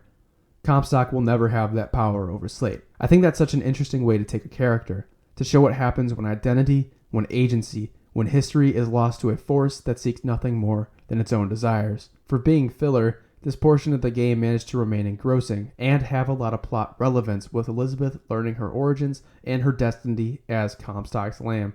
Overall, I give a thumbs up to the Hall of Heroes. Booker and Elizabeth make it back to the gondola, and Booker zaps the shit out of it. They take a ride up to the First Lady airship and make it to the top. They run across a platform to the airship. They get in, and Booker sets the coordinates on the ship to New York. Elizabeth, being well-read, realizes this and questions Booker. I owed money, and there's a fellow. He offered to wipe away my debt in exchange for you. Wait, didn't you just say this to Elizabeth, my guy? Me busting you out. What do you think that was? Charity? Who sent you? Somebody who was willing to take my marker in exchange for you. I don't really know why Elizabeth was surprised by this, as Booker told her to her face that he was going to sell her off to pay his debt. Elizabeth starts fake crying, and Booker attempts to comfort her. He gets clocked in the chin by Elizabeth with a wrench. We get flashes of Elizabeth trying to work the coordinate panel and see an airship clad in red. Elizabeth dips from the airship, and a dude punches Booker in the face. Booker wakes up with his ass hanging out the airship and is met by Daisy Fitzroy. Fitzroy asks for some guns for her revolution against Comstock, and, in return, she is willing to give the airship back to Booker. Booker is then pushed out of the airship and lands directly on his back. I'm convinced Booker's body is made of titanium, because this dude can fall from any height and not take damage. The player gets a familiar objective: find Elizabeth, and we're off. We find Elizabeth attempting to board an airship, and the player is forced to chase after her. She summons balloons, a marching band, and a whole ass train to stop Booker. She gets caught by the 5-0, and Booker has to find a way to get to her. We eventually catch up, and she continues running away from Booker. All of a sudden, Requise over here tackles Booker to the ground. Hey, what's up with it, motherfucker? Did you miss me? You punk ass motherfucker! And throws his ass all the way to Narnia.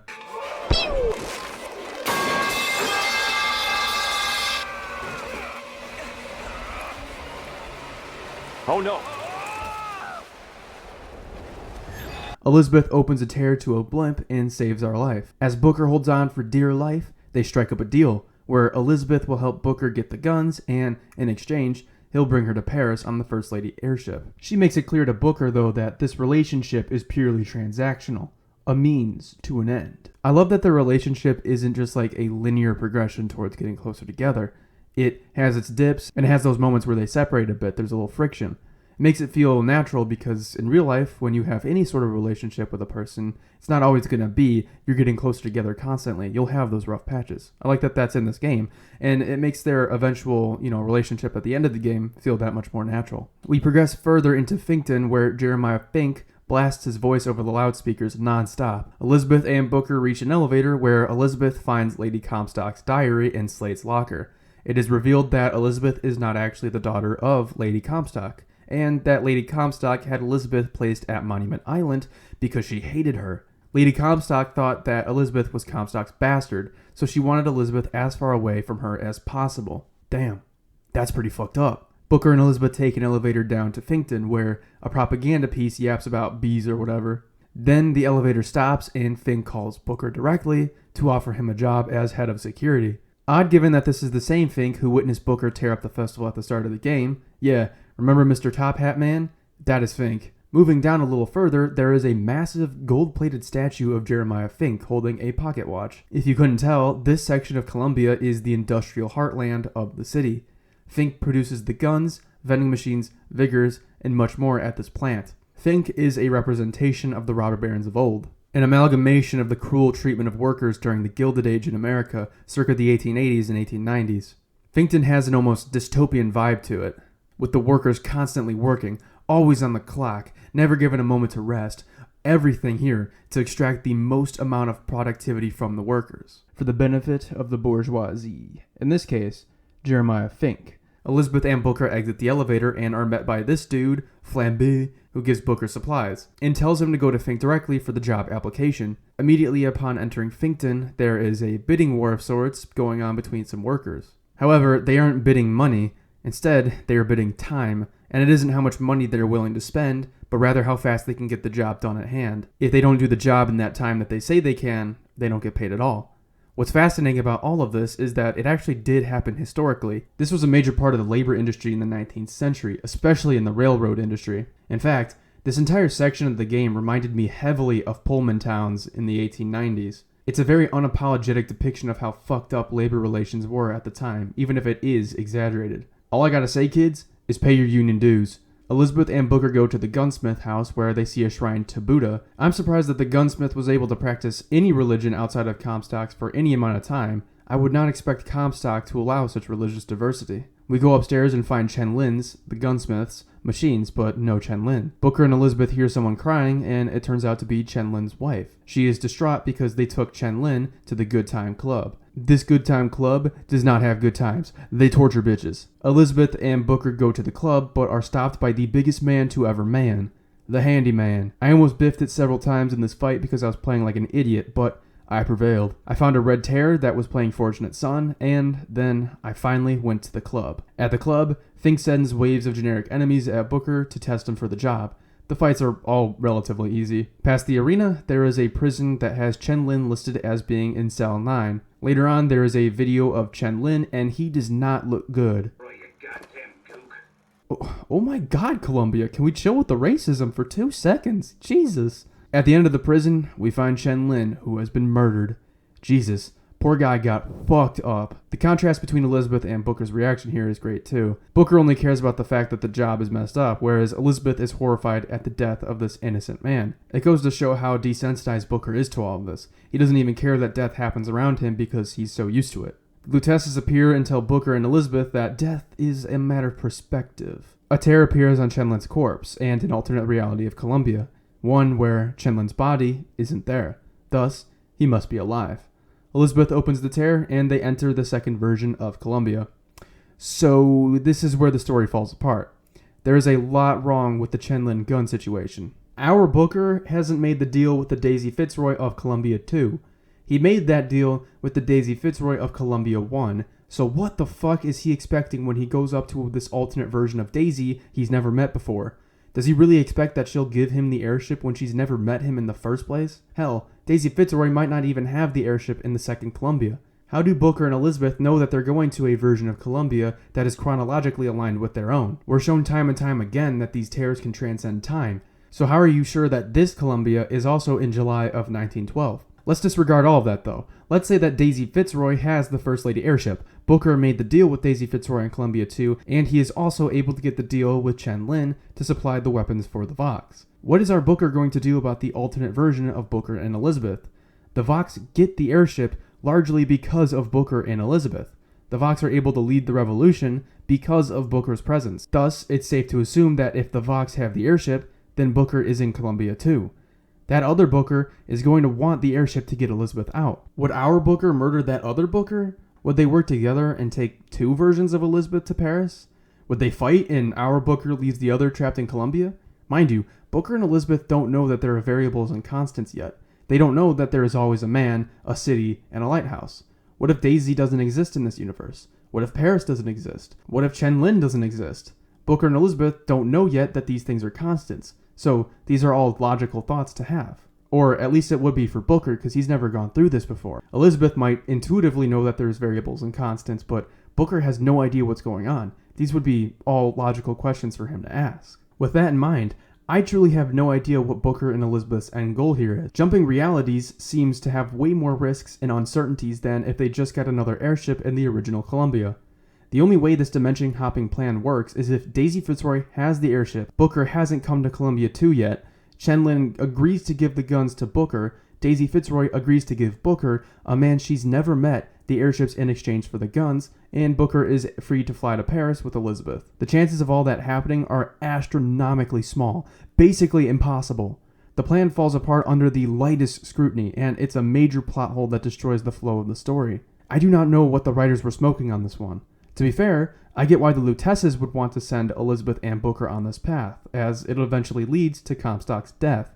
I just don't understand why Elizabeth and Booker would willingly go along with the plan when it obviously doesn't get them any closer to their current goal of going to Paris. Whatever though, they jump realities, and we are now officially in Columbia 2. Elizabeth and Booker make their way back up to the prison and encounter two guards who are certified tweaking. Elizabeth says that it's because they remember being dead in the alternate reality Booker and Elizabeth came from.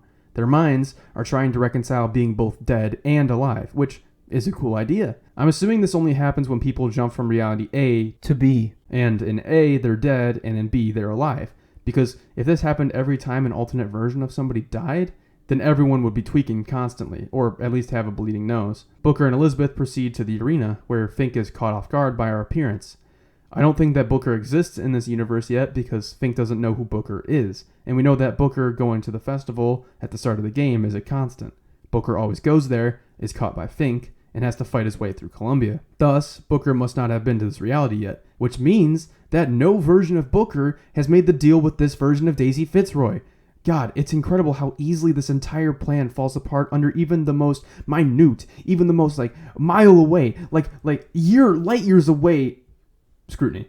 Anyway, it doesn't matter. Booker and Elizabeth make their way to Chen Lin to get guns for a version of Daisy Fitzroy they've never met before. Chen Lin is at his gunsmith, but is seemingly a bit loopy. Elizabeth thinks that Lin's insanity is due to his mind trying to reconcile the memories of being dead in the chair in Columbia 1 with his own memories in Columbia 2. We leave Lin to go back downstairs and we find Lin's wife. It seems as though she's been given the old plus 50 rights buff and the negative 20 points to intellect debuff, if you know what I'm saying. She also prays to Comstock instead of following Buddhism. She asks Elizabeth and Booker to get her husband's tools back so he can begin working again. Mrs. Lin thinks that if Chen Lin is able to work again, he'll get his mental faculties back. This would be like if I went insane and my parents were like, we need to get him back to college ASAP to do some fucking homework because that will cure his insanity. That would just make me more insane than anything else. But perhaps Chen Lin over here just loves to make some guns. Mrs. Lin says that the Columbia police took Lin's guns to the station. Booker and Elizabeth make their way to that station. They have a conversation about Elizabeth's severed pinky, and she admits she doesn't really know what happened to it. There are many Columbia police officers before the station that the player has to fight.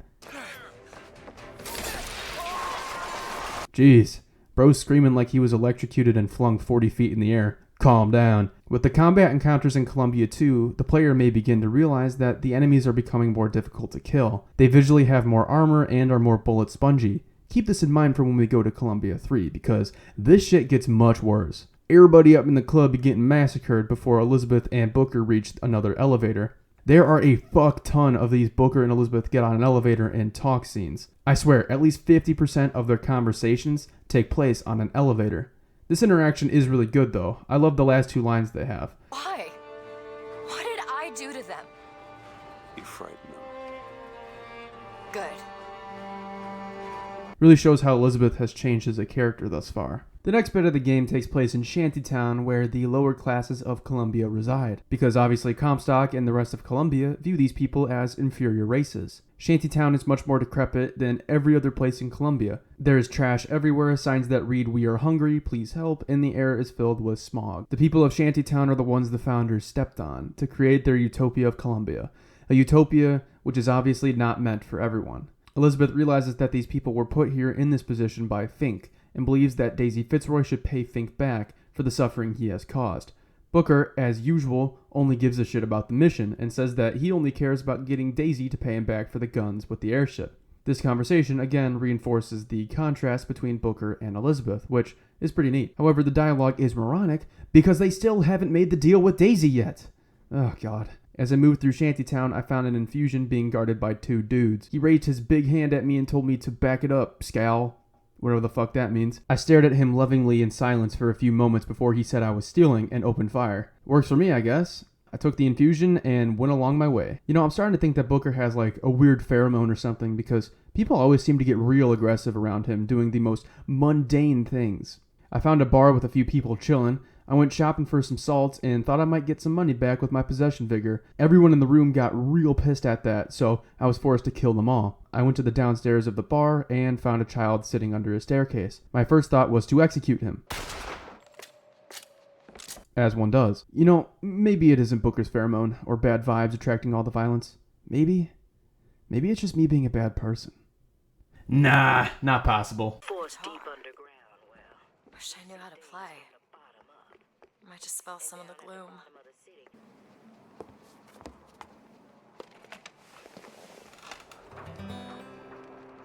Yeah, this is an awesome moment between Booker and Elizabeth.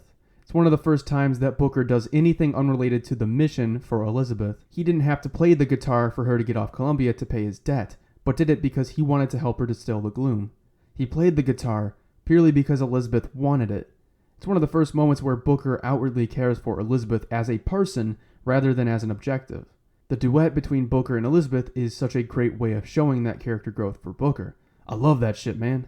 Elizabeth and Booker proceed deeper into Shantytown and find a group of founders. I blew them up and a massive battle ensued with the rest of the founders. To get into the police station, the player has to destroy these rocket launchers on the top of the entrance. It isn't a particularly difficult fight and the RPG takes out the rocket launchers easily enough. It adds a bit of verticality and it's always fun to leap down on people and wreck them. Eventually, I get into the police station and get down to Chen Lin's equipment. Oh yeah, if you're curious if the police in Columbia are racist, they have a huge plaque on the wall that says, "Protecting our race," just in case there was any doubt in your mind about the racism of the Columbia police. Chen Lin's equipment is at the bottom of the police station, and they are all locked up. Well, we sure as hell aren't gonna be able to carry all this back to the shop. Let's take this all the way through. Yeah, no fucking shit you didn't, Booker dimwit. Luckily, another tear opens up which shows the same room with no equipment in it. Booker and Elizabeth reason that if there are no guns here, then they must be back in Chen Lin's shop, so they open the tear. We are now in Columbia 3, where the majority of the second half of the game takes place. In this universe, the Vox already have the guns, and have begun a full-on revolution against Comstock and the Founders. I love the aesthetic differences between the realities, with Columbia 1 being pristine, and Columbia 3 being in ruin, destroyed buildings, fires everywhere, red draped across the walls, and the weather becoming more violent as the game reaches its climax. Visually, the progression is awesome. Booker and Elizabeth make their way back to Shantytown, this time aided by Vox soldiers. On the wall there's a poster of Booker, who is called a martyr of the revolution. Booker's nose bleeds, and he gains the memories of his alternate self. In this universe, he met Slade at the Hall of Heroes and joined him against Comstock. Booker went to Monument Island, but found that Elizabeth had been moved to Comstock House. Booker was forced to fight the Vox's war against Comstock to get her out, but was killed before he could do so. Booker and Elizabeth reach Chen Lin's shop, but he's already dead in this universe. To be fair, him being alive wouldn't change the mission, as the Vox already have the guns. Elizabeth is mortified and questions whether this lies on her hands. Did she create a universe where Chen Lin died, or did she merely walk through two already existing universes? Booker, being Booker, says that they need to get to Daisy Fitzroy to get the ship, but he does try to comfort Elizabeth by saying she didn't create this reality. It already existed in the first place. However, Elizabeth is still unsure. Booker and Elizabeth see Fitzroy on the First Lady airship, so they pursue her to get to it. I took down an entire Zeppelin on the way, and the masses cheered for Booker. We get on an elevator, and Booker and Elizabeth have another chat. Elizabeth equates Fitzroy with Comstock due to the brutality of a revolution. And I'm not sure that's fair, but okay. She then expresses guilt over Chen Lin's death, to which Booker says she couldn't have known what would happen by going to another reality. Then we get a phone call. Daisy Fitzroy hits Booker with the old, "You're supposed to be dead!" Am I not? Fitzroy. Listen, I got you your guns. I'm here for my airship. Booker, my guy, you never made the deal with this version of Fitzroy, and we know the other dead version of Booker didn't either because he never had Elizabeth in the first place. I seriously do not understand how Booker could ever think this would work with Fitzroy. Booker DeWitt was a hero to the cause, a story to tell your children. You just complicate the narrative. That last line, by the way, pretty succinctly sums up the power of narratives that I mentioned at the start of this video. After this call, the Vox are permanently hostile to Booker and Elizabeth because Fitzroy needs to kill Booker to maintain the narrative she has built around him. We reach the top of Finkton, where we find Fink and Daisy. Oh damn, That's cold as fuck. I gotta say, I really dislike this moment where Fitzroy wipes the blood on her face. Like, come on. It's over the top and makes her look unnecessarily evil. I get it. Violence is a major theme of this game. But I don't know, man. This veers into cartoonishly evil. Fitzroy sends her men to kill Booker, and he mops the floor with all of them. The only thing that gave me some trouble was this handyman, but I found spamming the rail lines worked pretty well against him. Elizabeth rushes back to Fink's child and tells Booker to lift her in a vent, Among Us style, to stop Fitzroy. Booker then goes and distracts Fitzroy. Is this it? Is this your movement, Daisy? This is what needs to be done. You see, the founders ain't nothing but weeds. Cut them down and they just grow back. If you want to get rid of the weed, you gotta pull it up from the root. It's the only way to do it.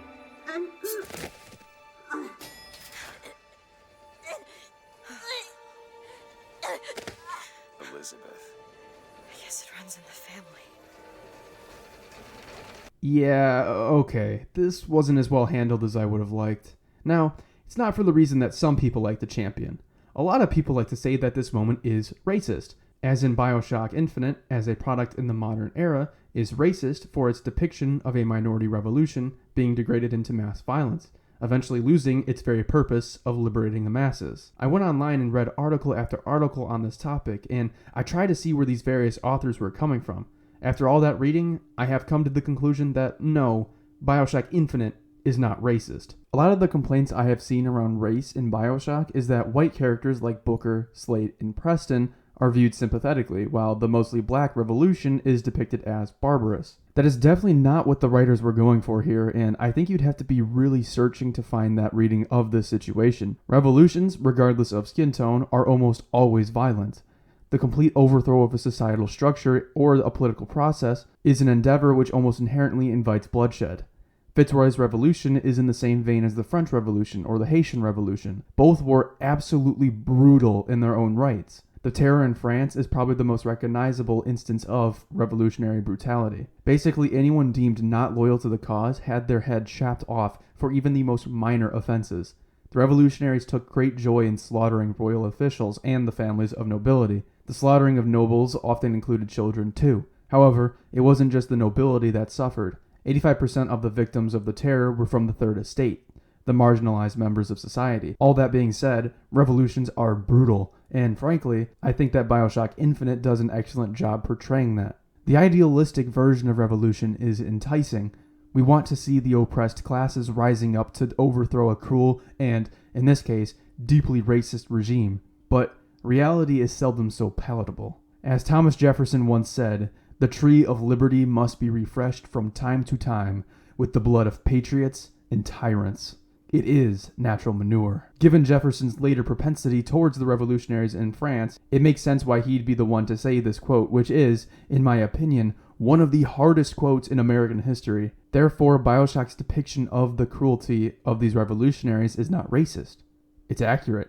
To say that the revolutionaries aren't depicted sympathetically, I would also argue is total bull roar. Throughout the first half of the game, we see over and over how utterly cruel Comstock's rule is to these people. The Irish and blacks are treated at best as second-class citizens, and at worst, are murdered for the most mundane, inanely idiotic infractions like interracial marriage. Also, a quick Bacheesi-son fun fact. Did you know that the last U.S. state to repeal its laws against interracial marriage was Alabama?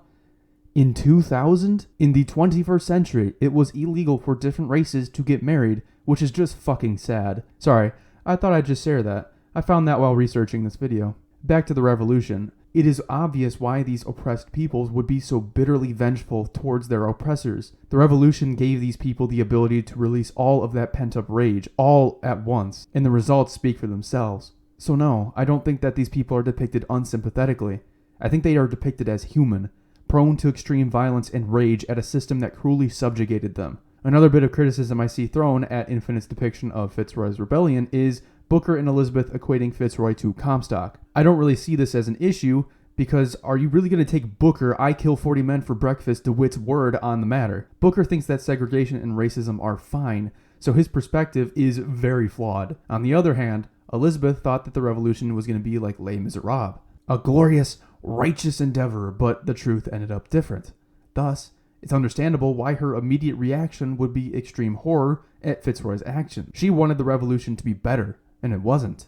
Both of these characters have very flawed perspectives on the revolution. Therefore, I don't think that their words should be taken at face value as the objective truth on how the player should feel about Fitzroy's rebellion. So overall, no. The depiction of this revolution is not coated over with racism from the writers. That is not the issue with how this event is handled. My issue with Infinite's depiction of this event lies with Daisy Fitzroy herself as a character. She is the face of the revolution. And my question to you, dear viewer, is this. What was this character? For real. Like, what was the point of her character? To show how revolutions could turn from righteous to violent? To underscore how a charismatic leader could corrupt a cause and eventually lose its initial purpose for existing?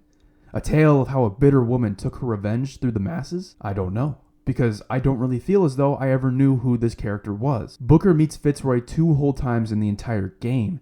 Booker, nor Elizabeth, have any relationship with Fitzroy, so there is honestly very little I can get from her as a character. I don't know if she was a kind, caring person at the start, or a vindictive, spiteful bastard. Did she morph into the violent revolutionary, or was she always violent from the start? There are some voxophones that fill in some of the gaps, but they can't really supplement an entire character. I get that she is resentful over being labeled as a murderer by Comstock, but was it her desire to get revenge on him, or her sense of comradeship with her fellow oppressed people that motivated her? It's clear that she had some sympathy for the oppressed classes, but how much? As the player, I feel like I hardly knew her, so I don't really know how to feel about her desire to kill a child. I don't know if this is a shocking character shift for her, or if it was in line with her character the whole time, because I never got to see the through line of her character. I got to see point A, the revolutionary aiding her men, wanting to liberate her people, and I got to see point B, with her killing Fink, but I never got to see the journey between the 2 points. As a result, I never really got to see this character. My reaction upon her trying to kill Fink's boy was literally just, oh damn, that sucks. Then I moved on, and never thought about Fitzroy again. That is not really the reaction you want the player to have about a supposedly major character's death. I think Fitzroy's lack of character can be summarized best by what happens with Elizabeth. Elizabeth kills Fitzroy to save Fink's kid. She internalizes Booker's lesson that sometimes you have to draw first, and strikes Fitzroy down. The thing about this scene is that you could swap Fitzroy with any other character and it wouldn't change. It's not really the fact that Elizabeth killed Fitzroy, the character, but rather that she killed a person in general. This moment is already really good for Elizabeth's character, but imagine how much better it could have been if Fitzroy meant anything to either of our protagonists. Fitzroy's murder of Fink and attempted murder of his child fails because there is no through line with her character, and her character meant nothing to the main protagonists. The lack of relationship Booker and Elizabeth have to Fitzroy extends to the player as a result. Fitzroy is, more than anything, a plot piece. A character meant to be an obstacle for Booker to require him and Elizabeth to swap dimensions for the guns, and who is supposed to force Elizabeth to take her first life. She is there so other characters can have their moment, but not to be a character in her own right. It's unfortunate because I see so much potential in Fitzroy and her revolution. However, it will always just be wasted potential. As I step over Daisy's still warm corpse, I say, She passed away? Oh.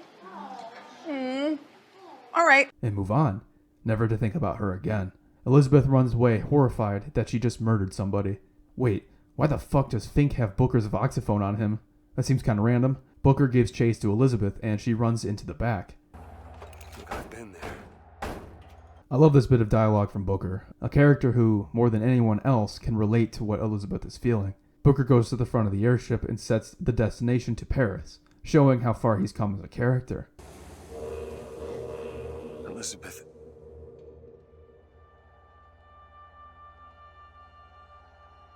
This is all I had. Listen. How do you do it? How do I do what? Forget. How do you wash away the things that you've done?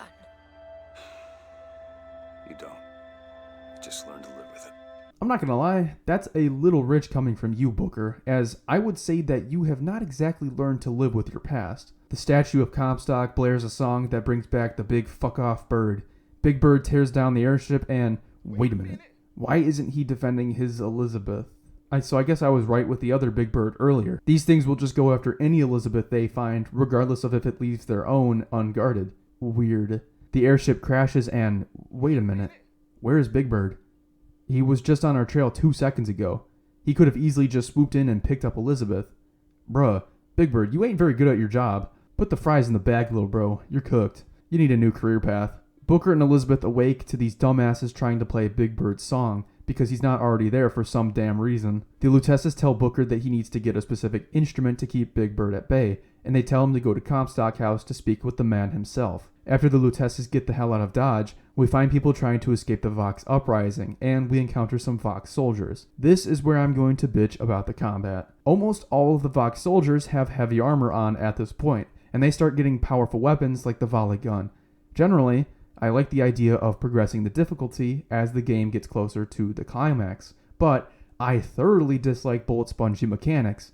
These soldiers are bullet spongy as hell. I ended up almost always being out of ammo mid-fights due to their health, and the combat devolved into waiting behind cover for my shield to regenerate. I will say that there is a bit of a learning curve with the combat that I do enjoy. Chaining together different vigors and knowing when to use each can help one greatly. Over time, it did get better as I learned more of the mechanics with the vigors, but it still didn't change how spongy some of the enemies were. My advice is to use the telekinesis vigor extensively, throw people off Columbia as much as possible, use the gear which makes you invulnerable after using skyhooks, and use the sniper because that shit is real good. This worked for me up until the end of the game. As a result of the increased difficulty, one might find themselves dying more often. I died during this encounter for the first or maybe second time during my playthrough. The penalty for death in this game is abysmal. Instead of being a learning experience for the player, it's just an annoyance. A few bucks out the pocket and that's it. I'm not saying it should have been overly cruel, however there should be more penalty than just some money. Death doesn't really set the player back, and if anything, it can help the player because the enemies they killed in the past stay dead upon respawn. The only drawback is the remaining enemies stay alive. Don't get me wrong, I still like the combat of this game, but the progression and penalty associated with it could be improved. Booker and Elizabeth make their way closer to Comstock House and fight more and more Vox. We see what the Vox do to the Founders, and damn, that's brutal. Not as brutal as my ass, though, because I tore my way through the Vox. We get to a rail cart and see the Vox rendition of the Patriot, being the man, the myth, and the Abe. We get on the cart and see these two knuckleheads. Elizabeth realizes that they, or at least the female one, is Lutess, who created the technology for the city to float. We eventually reach a turnstile and find another elevator. There appears to be a lock on this one. We search for a code and find it under these books. Why are you so keen on lockpicking and code breaking? If you put a person in a cage, they develop an interest in such things. You know, I feel like that's obvious, Booker. I don't know why you even had to ask. Also, I'm pretty sure she said that very same thing before, but okay.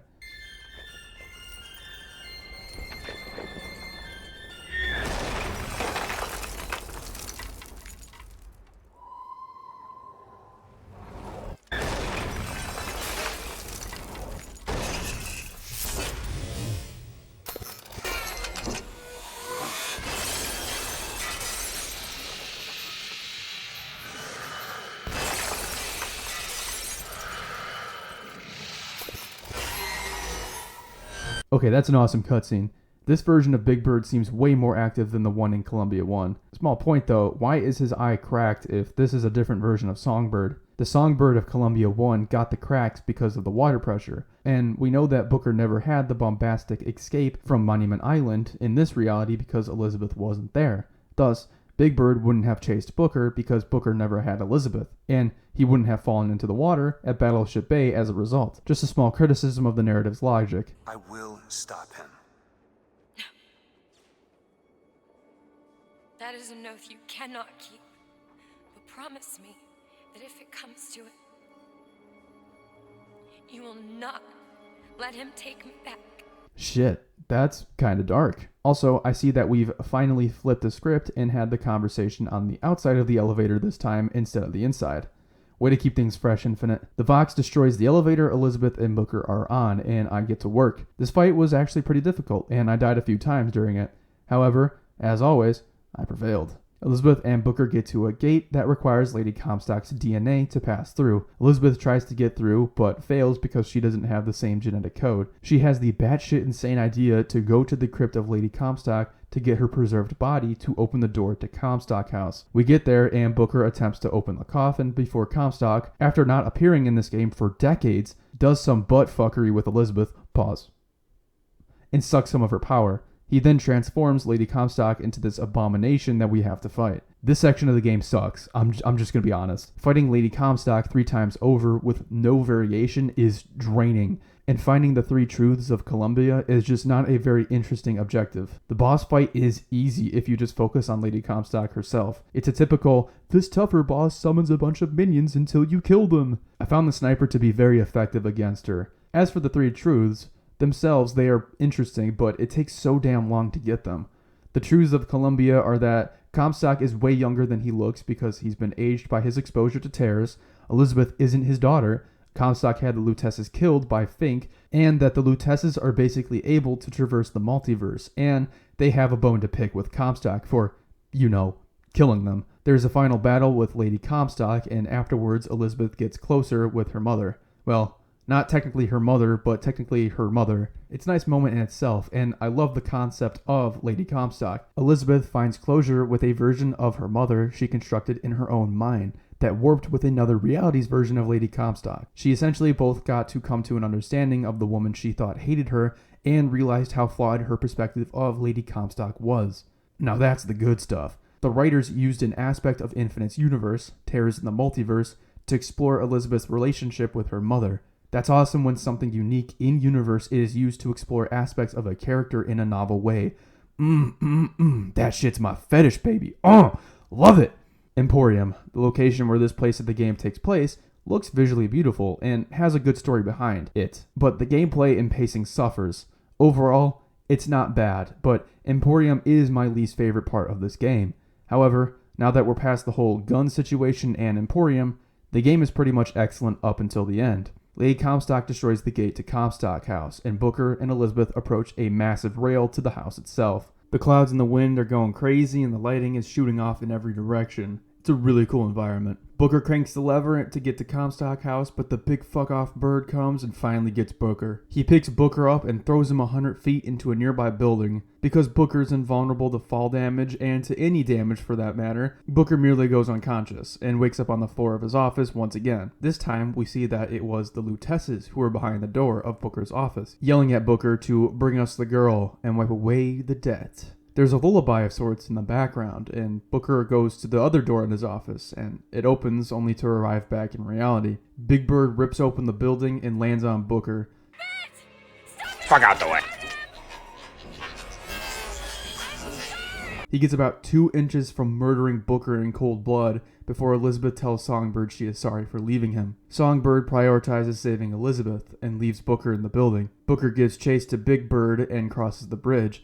The weather is extremely violent at this point, and Songbird's mechanical sounds ring in the background. Then, suddenly, the screen goes white, and Booker is in a calmy, snowy weather. This is Columbia 4, and the last alternate version of Columbia we see. This is a version of Columbia in the far future, where Elizabeth carried on the legacy of Comstock. We see a massive statue of an older Elizabeth, much in the same vein as Comstock. Elizabeth over the PA system speaks about Comstock's goal for Columbia to rain fire on the Sodom below. This version of Columbia is visually decrepit, and there are weird people everywhere who appear to be glitching between realities. There are also these dudes with massive sirens on their heads. These dudes are called Boys of Silence. They are brainwashed soldiers of Elizabeth who exercise control over the lunatics. The lunatics are these people wearing founder helmets and are glitching between realities. The Boys of Silence have partial control over terrors because of Elizabeth and manipulate the lunatics to attack Booker. The lunatics are actually citizens of Columbia who opposed Elizabeth's totalitarian rule and were sent to the asylum. Elizabeth had their psyches broken with terrors, which reduced them to the state we see them in the game. I really enjoy these enemies, and it shifts Infinite into a survival horror type game, which I think is great. I wish these guys actually had more of a role in this game because they are fascinating to me. Alright. Listen, I just want to see the girl. You know, I respect how oblivious Booker is to everything. My dude, it is so obvious you are not in the same universe. There are statues of older versions of Elizabeth. She ain't here, dog. As Booker approaches Elizabeth, he can pick up several voxophones of Elizabeth, in which she expresses regret over what has happened in her reality. She's basically lost control over Columbia, and the people are dead set on raining fire below. She realizes she can't fix what has happened in this universe, but hopes to use Booker to make it so her reality could never exist in the first place. She broke the siphon under Monument Island to give her the full extent of her powers. However, due to Elizabeth's age, her powers were still reduced. Elizabeth was only able to get Booker over to her Columbia and then back to his Columbia with what remained of her power. After a jump scare I saw coming and these two weirdos again, I finally made it to a much older Elizabeth. She shows Booker what the seed of the prophet shall sit the throne and drown in flames the mountain of man really means. Comstock basically just wants to nuke America and the world. The player sees the same scene that they saw at the beginning of the game, where the blimps are destroying New York. Bruh, I feel like the US military of the 1980s could easily take out these glorified Hindenburgs. I mean, just send a couple of F4s on their asses, and I'm sure Columbia would stand no chance. The technology of Columbia seems to have stagnated in the 70 years since 1912. Old, crusty Elizabeth explains that Booker always dies fighting Songbird on his way to save Elizabeth, and that is why she had to intervene when she did. She hands Booker a note card with a cage insignia on it, and tells him to give it to his version of Elizabeth. I will say it again, Courtney Draper does such an amazing job voice acting. The subtle difference in older Elizabeth's voice with it sounding raspy is just chef's kiss. Crusty Elizabeth sends Booker back to 1912. Booker immediately goes to save Elizabeth, who is being drained of her power by a few doctors, and beyond the shielded area lies the man himself. Let her be! Mr. DeWitt, what's the expression? Dead late to the dollar short. Damn. I guess Comstock is both a ventriloquist and a prophet because he did not move his mouth to say those lines. Booker goes up to turn the machine off and save Elizabeth. This is where I learned how good the upgraded sniper telekinesis combo is. Booker is so much of a Chad with guns he can pull a bolt back with one hand while using a Vigor in the other. Common Booker W. Booker shuts the machine down and Elizabeth summons a tornado to murder the doctors. We are a long ways away from the innocent princess of the early game. Booker removes a horrifying needle from Elizabeth's spine and redos her corset. Jeez, I don't know how women used to wear these things. It seems restrictive as hell. Like, how do you breathe? Mad respect for the endurance wearing this shit requires. Booker hands Elizabeth the note from the other Elizabeth. Booker wants to leave Columbia for good and go to Paris with Elizabeth. However, Elizabeth wants to confront Comstock once and for all. We are going to find Comstock. Why? You saw what he turns me into. I will not allow that. And so what, you're going to kill him?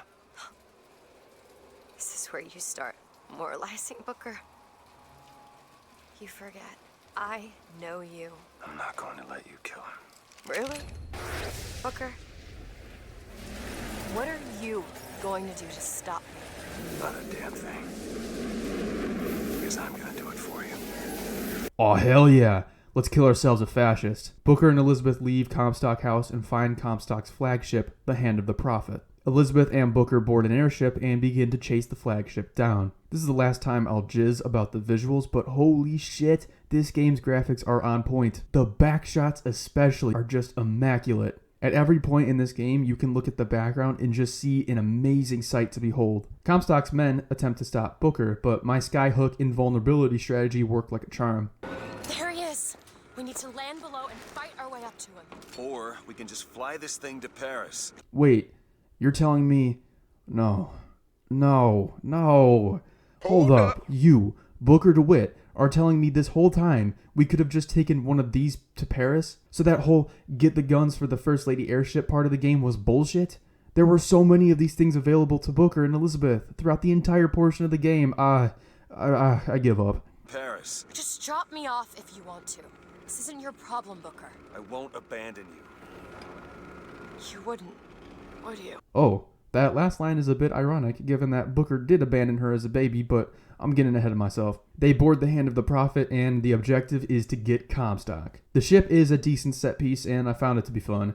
I used my good old gun and telekinesis combo to great effect. The skyhook strategy was also incredibly effective, and I basically bullied this handyman to death. I felt kind of bad for him because he could not even scratch me. After all the violence though, and the destruction of the Founders as a fighting force, Booker and Elizabeth reach Comstock's quarters / baptism area thing, I don't know. We see Monument Island and the fact that it was meant to siphon Elizabeth's power, which was foreshadowed way back at the beginning of the story. Then we have the long-awaited meeting with the Big Daddy himself, Comstock. This is Comstock's character at his best.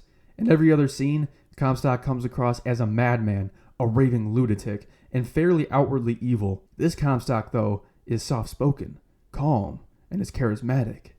I found myself engrossed by Comstock here. But just as he's starting to get interesting, just as he's starting to be something more than a shouting, angry, racist lunatic, he fucking dies.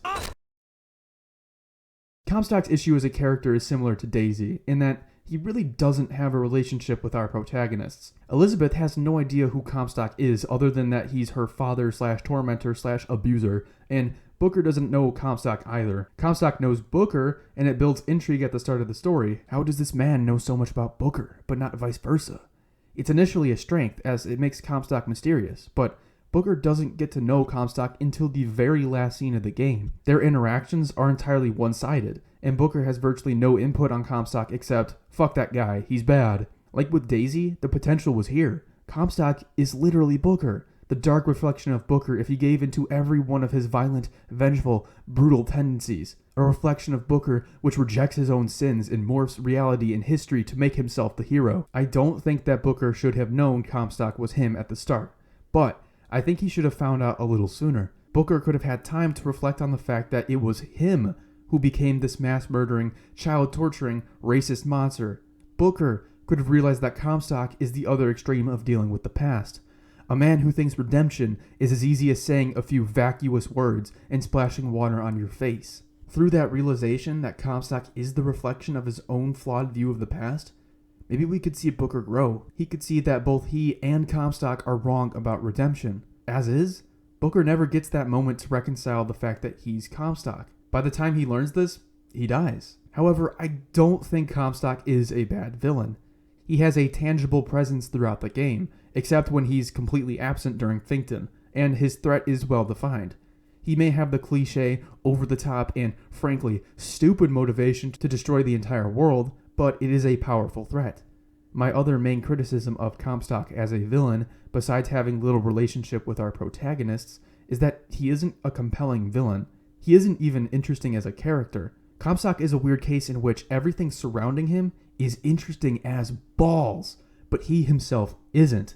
His society, his dealings with the Lutesses, his fuckery with Tears, his purchase, for lack of a better term, of Anna, the fact that he is Booker are all cool, yet he isn't. I think this distinction between Comstock's character and lore is best exemplified by his last line. I'm going to compare one of Comstock's last lines with one of Andrew Ryan's last lines of dialogue to underscore why Andrew Ryan is vastly more interesting as a character and a villain. Comstock's last line of dialogue is this. Ask him, child. Ask him what happened to your finger. Ask DeWitt. Ask him what happened to your finger. Ask DeWitt. Does this say anything about Comstock? I'd argue, not really. It's in reference to a bit of lore, specifically Booker's selling of Anna/Elizabeth. Now, that lore is interesting, and it's clear afterwards that something is wrong with Booker's memories, something we have to uncover. That's all great, but Comstock gets very little in terms of character. Mind you, this is his last and biggest scene, and the majority of it is about lore and the truth of Booker's past. Let's look at Andrew Ryan's last line, and if you're unfamiliar with it, it is a bit brutal.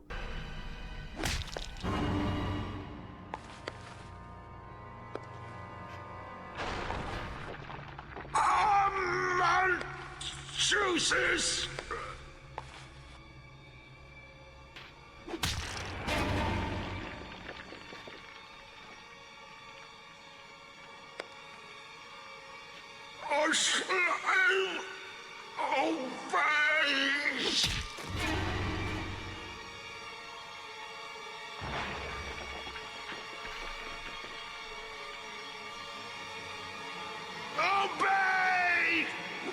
A man chooses. A slave obeys. It's one of my favorite quotes from a video game, period. Not just because it's a good line of dialogue, but because of who says it.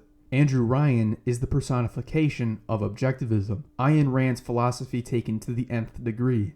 Ayn Rand was all about working in one's self-interest. The law of the land was that individualism and self-interest reigned supreme, and it was only when man was separated from moral, legal, and economic restriction that they could thrive. What is the opposite of objectivism? Well, that would be Jack, who is the playable character in Bioshock 1. A slave who is incapable of working in his own self-interest, born solely to serve the interests of others. Everything that Andrew Ryan hates manifested into one being. His line, "A man chooses, a slave obey," is his ideology succinctly stated in one phrase. To be a man is to have the freedom to choose to do and be whatever one wants. I love that he chooses to die during his last line. He has the power to tell Jack, his son, to kill himself or walk away, but he chooses to die because Ryan wants that death, like everything else, to be his choice. He doesn't want it to come at the hands of his failures, the Splicers, or at the hands of Fontaine, but right then and right there. It shows a lot about his character. Andrew Ryan, this man who betrayed his own ideology during the Rapture Civil War, still believes in objectivism to such an extent that he'd prefer to choose his death. The death of a man, not a slave. A perfect dichotomy of the player, Jack, who's been a slave this whole time. As I said, the line perfectly encapsulates the objectivist philosophy the game is attempting to tackle, and I find that philosophy fascinating because it makes sense to me. I understand where Ryan is coming from when he says that a man should be entitled to the sweat of his brow. I understand that desire for individuality and choice above all else. Andrew Ryan has an interesting question to ask. How much is a man entitled to the fruits of his labor? It's a question with numerous layered answers that will differ widely among players. Therefore, it is interesting and thought-provoking. At one point, does self-interest go too far? Can that attitude of my survival and thrival above all else be positive?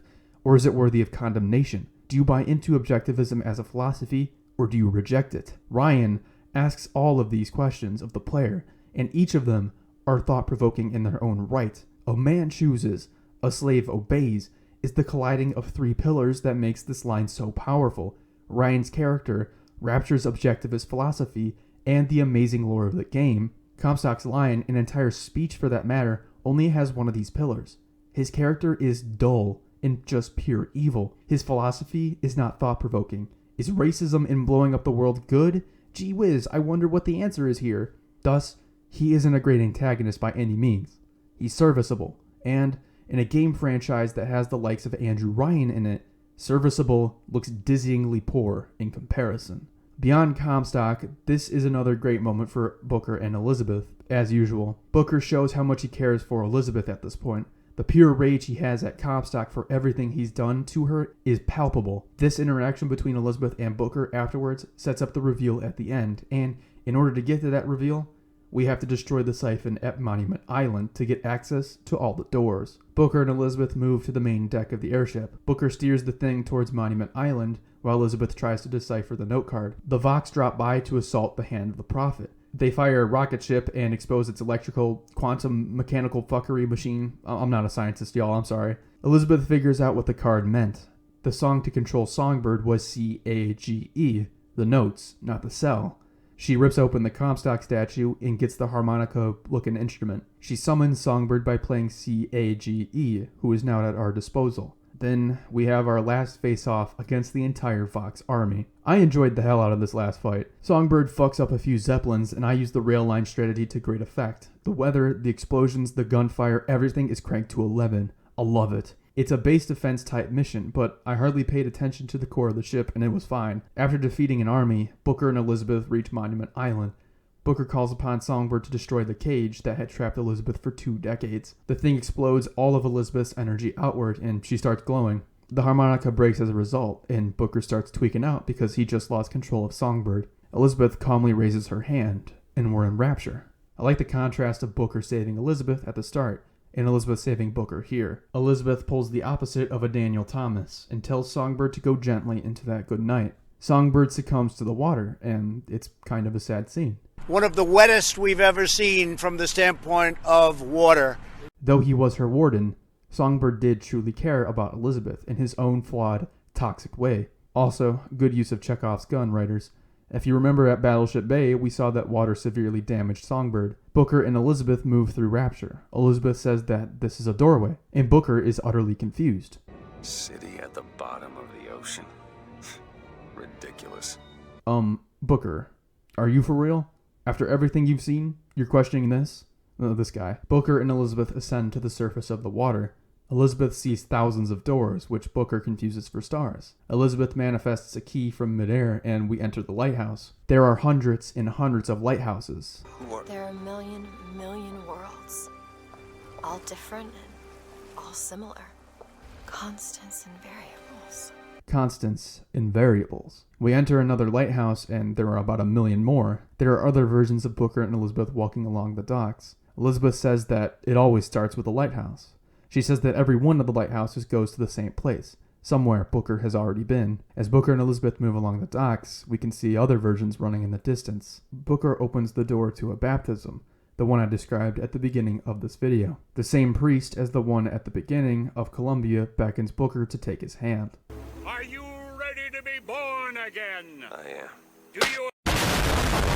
He's about to be baptized but refuses it. A dunk in the river would do nothing.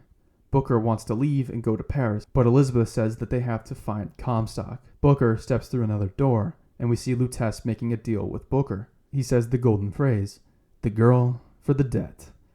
Booker thinks that this is the deal he made in 1912 to get Elizabeth from Columbia.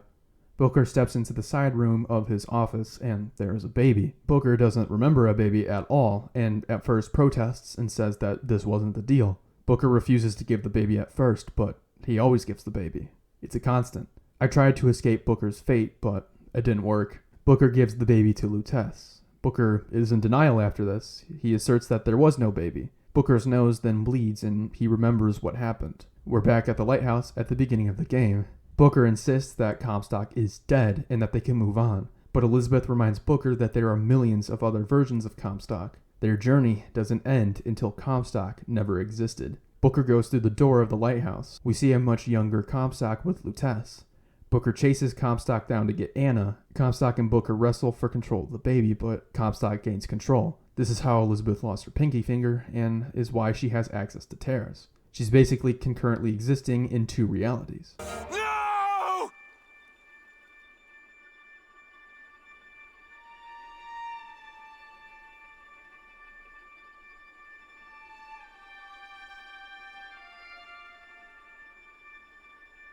Anna. Anna. No. No. I'm sorry. I'm so sorry. Anna, I'm sorry. Booker goes to the door to Anna's room, but Elizabeth tells him she isn't there. We see the black and white aesthetic fade, and Booker's office becomes decrepit. He lived here for 19 years with his regret, unable to move on. Then, he gets an offer from Lutece. Come to Columbia to be with the child he failed. Booker walks through the tears, but his mind gets jumbled.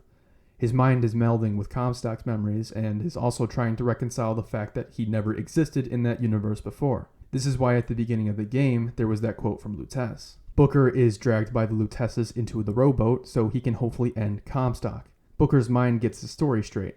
Get the girl and wipe away the debt changes from the baby Anna to Elizabeth at Monument Island. Remember at the beginning of the game how I said that Bioshock Infinite did a great job of setting up Booker's mission for the player at the introduction? Well, that was actually designed that way by the Luteces. They made it so that Booker's mind could easily get a grasp of what his mission was. Get the girl for the debt. It's a nice instance where the player and Booker are experiencing the very same thing at the same time. His mind is getting his story together, and we're learning what his story is too. In the present, Booker comes to terms with the fact that he sold Elizabeth. This is all Comstock's fault. No. It's also yours, Booker. You're also to blame. Booker decides that they have to kill Comstock. The Luteces mentioned that they need to go to the specific time that Comstock came into existence. They need to smother him in the crib, so to speak. Booker and Elizabeth go to the lighthouse one last time. Are you sure this is what you want? I have to. It's the only way to undo what I've done to you. That is my favorite exchange in this game. Booker goes through and is back at the baptism after Wounded Knee. Booker always goes to the baptism. In some universes, he rejects it, but in others, he accepts it. Every version of Booker who accepts the baptism becomes Comstock. Thus, the Elizabeths have to kill Booker right here at the inflection point. If Booker is Schrodinger's cat, then the baptism is the box. Booker at this moment is both Comstock and Booker DeWitt, just as the cat is both alive and dead. When the Elizabeths kill him here, they kill every version of both Booker and Comstock who existed after the baptism. Comstock, Columbia, Songbird, and even the Elizabeths themselves no longer exist. I love that Comstock dies face down for nothing, a prophecy that never came true. Booker, on the other hand, dies face up, sacrificing himself to save the multiverse from Comstock's horrors. He sacrifices himself to prevent the daughter he loves from suffering at the hand of Comstock. Interesting to note here that none of these Elizabeths are Bookers. None of them have the pendant on, so I'm assuming she became like the Lutesses. She transcends time. After the credits, we see Booker again at his desk. He opens the door to Anna's room, and the game cuts to black. My theory for this is that Booker's participation in Wounded Knee isn't a constant. Every universe where Booker participates in Wounded Knee and becomes either Comstock or drunk, gambling Booker is erased, or doesn't have Booker in it anymore. The reality we see here is a version of Booker that was never at Wounded Knee, so he never went to the baptism. Thus, he never became a drunk, and never sold Anna to the now non-existent Comstock. I don't know though, that's just my theory. I don't think they intended this post-credit scene to have a real answer to it. The ending of Bioshock is definitely something. I think the best way to tackle this ending is to start with themes. Now, a major theme of Bioshock Infinite is redemption. You see it throughout the game. Baptism is symbolic of that theme. The ultimate redemption, a chance to begin again, free from your sins. Bioshock Infinite critiques that idea heavily. The inherent ridiculousness of splashing some water on your face and saying vacuous words absolves all sins. Redemption is not so easy. Booker, throughout the game, makes that clear and says over and over that he can never come back from what he's done. However, the game proves him wrong. The ending serves as Booker's redemption. He's finally able to undo everything he's ever done and save the multiverse from Comstock because he willingly sacrificed himself. I say willingly because we know that Booker can easily overpower Elizabeth physically. If he wanted to, he could have forced her away as he was drowning. But he didn't, because he wanted to sacrifice himself. Booker's sacrifice here is very reminiscent of the multitudes of noble sacrifices seen across fiction. I will admit, it is a good moment for his character. However, I have my issues. Booker's sacrifice reduces redemption down to a single, sweeping act. To distill redemption down to a single act and a single moment in a way does a disservice to the concept itself, in my opinion. Redemption is seldom an act. It is not a moment. Redemption is a series of acts. It is a process, through and through. A long-standing goal to prove to those around you or yourself that you truly want to be something better. Seldom is that process a single act. And, if it is, then perhaps the seeds of your sins were never that deep to begin with. Booker DeWitt's sins are deep. They are vast. And I think this ending becomes, in a sense, too easy for Booker. He fixes every flaw he's ever had in one fell swoop, when his process towards redemption could have been infinitely compelling. A man who never came to terms with the fact that every fire of violence that has engulfed his life came from a match that he held within his own grasp. Booker always had the choice to toss the match away. He always had the chance to be better.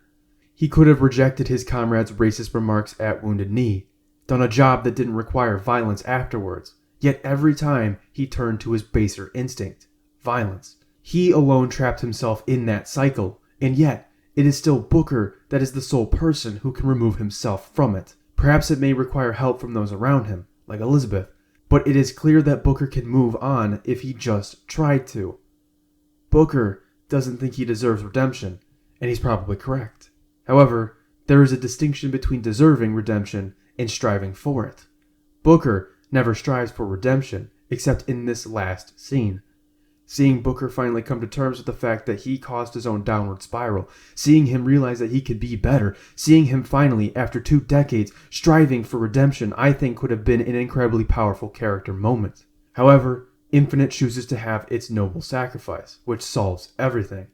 The post-credit scene depicts a version of Booker who finally finds happiness with Anna. If my theory about this ending is correct, if it is truly a reality in which Booker never fought in Wounded Knee, then Bioshock Infinite will have just made the claim that the only version of Booker able to escape his cycle of violence is the version of him that never fell into it in the first place. Not only is that message harrowingly depressing, but it is also wrong. Booker always had the ability to escape it. He always did. It's why he says this in the game. What did you try to erase? Now that you're out of yours, you might realize cages have their advantages. A choice is better than none, Mr. DeWitt. no matter what the outcome. Yeah. What if you woke up one day and realized you didn't like what you chose? He knew it was his choice, and that's why every act of violence weighs on his mind so heavily. What separates Comstock from Booker is that Booker can break his cycle. Where Comstock is too far gone, Booker isn't. Bioshock Infinite could have been a powerful rumination on the concept of redemption. What does it mean to be redeemed? At what point are we too far gone? Who gets to draw the line? All of these are such interesting, layered questions. However, Infinite trades so much of that nuance for an ending that concludes everything about the narrative. Booker never reflects on a cycle of violence. He never begins the process of redemption because he starts it at the end. Booker doesn't take joy in the violence he inflicts upon others, unlike Comstock. Unlike Comstock, Booker is not too far gone. I find it tragic we never get to explore this dimension of Booker, a dimension which deep down wants to be better than this. The ending of the game is fast-paced, intriguing, and has a great sense of finality to it. However, in its search to end every plotline, it leaves so much interesting storytelling on the table. The theme of redemption, therefore, becomes a casualty. It is both not elaborated on and butchered.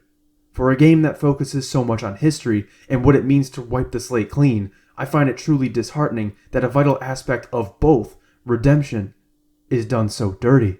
This is a good time to switch to Booker, who I haven't talked very much about besides his history and cycle of violence. I like Booker. Yes, he's the white male PTSD tragedy-ridden most tragic man to ever tragic number 69,421, but I still think he's a great character. My issue with Booker is the fact that for most of the game, he is a plank of wood. I get it, that's his character. He's kind of brutish in that way, and he's been hardened from a harsh life. If I were to rewrite Bioshock Infinite, I would maybe have just 1 or 2 more scenes where he showed more emotion. The moment when he loses Anna and says how sorry he is, that shit got me. I felt for Booker in that second. For so much of the game, I feel disconnected from Booker's struggle because he doesn't talk about anything until it gets presented to him at the end of the game. Part of this has to do with his memories being jumbled like Swiss cheese on the Austrian Alps, also known as Austrian Alps Gruyere, and with the fact that he is a closed-off person. Earlier, I told you about how Elizabeth asked about Booker's daughter. He refuses to talk about it. What if Booker got a bit emotional here, so the player could feel something for Booker? You could have it so Booker gets emotional, but he doesn't even know why, because at this point he doesn't remember Anna. This would foreshadow for the player that something isn't right with Booker's memory, and that there is something more to Booker than gun go boom. Booker showing emotion shouldn't be a constant, but there should be a bit more. Even one more time. Take the very end of the game right before Booker is sacrificed. This is the moment he realizes that he failed Elizabeth/Anna. He sold his only daughter for drinking and gambling money. His reaction is this. To your credit, you did try to weasel out of the deal. This is all Comstock's fault. What if I went back?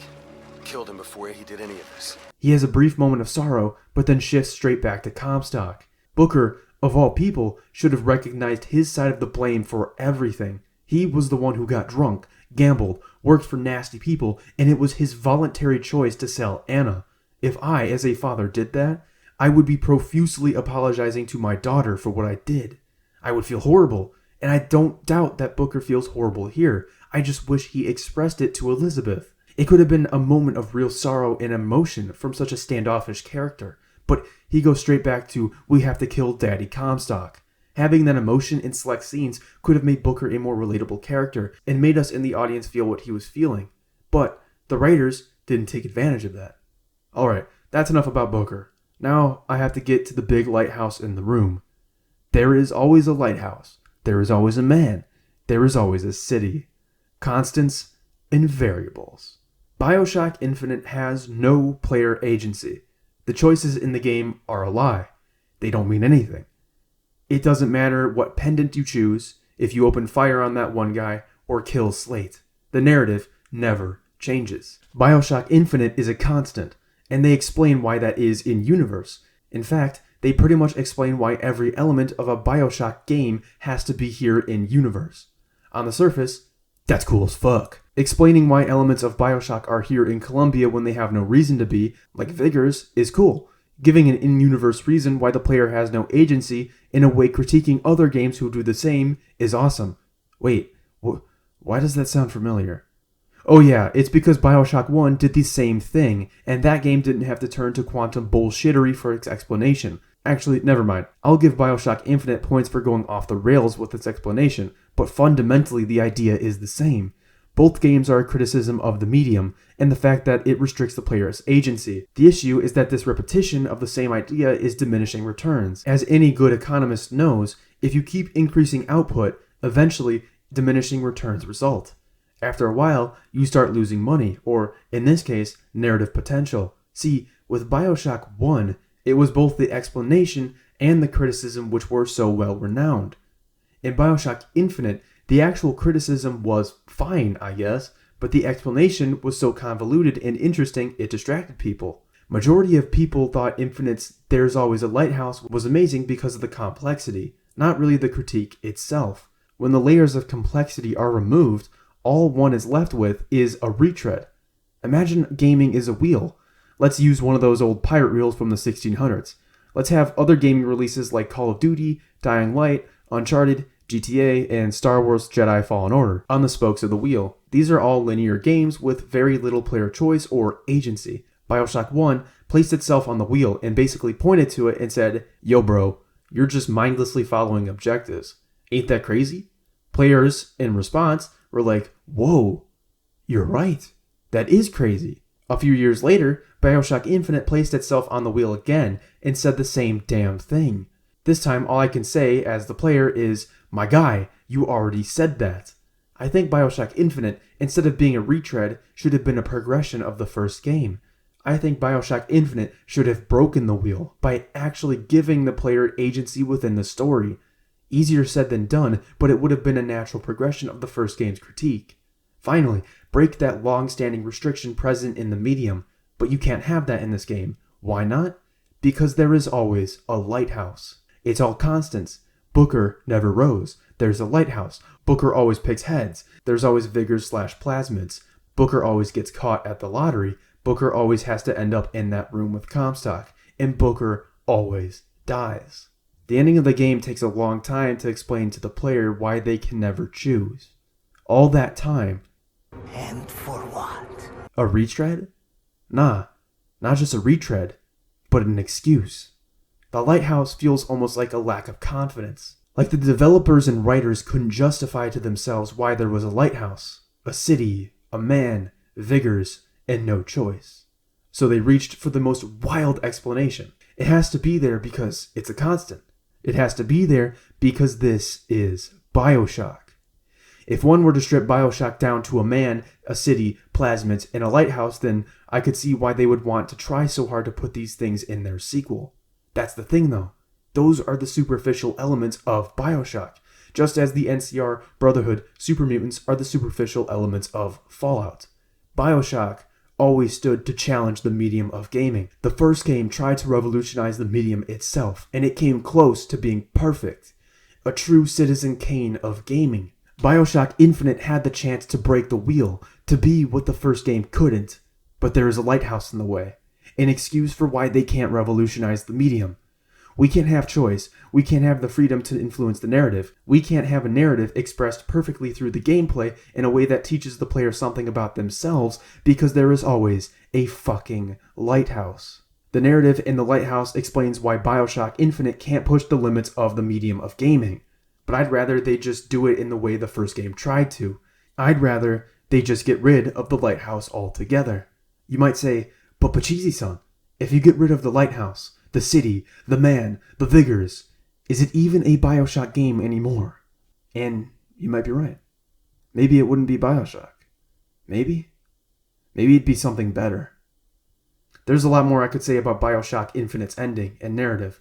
I could be nitpicky and ask why Comstock has a different voice than Booker when he's younger. They should have probably had the same voice at that time. I could ask why Booker doesn't also get Comstock's memories when shifting to Columbia 2 and 3 like he did when he went to Columbia 1, but they don't really matter.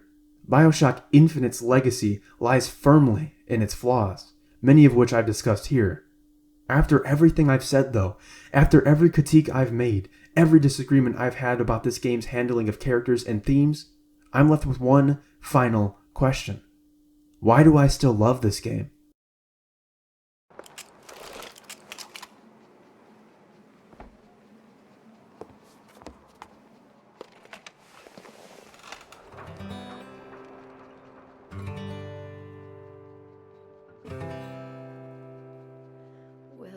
circle,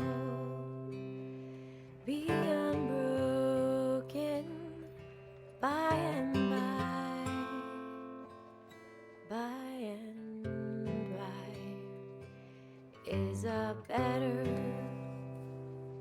home awaiting in the sky, in the sky.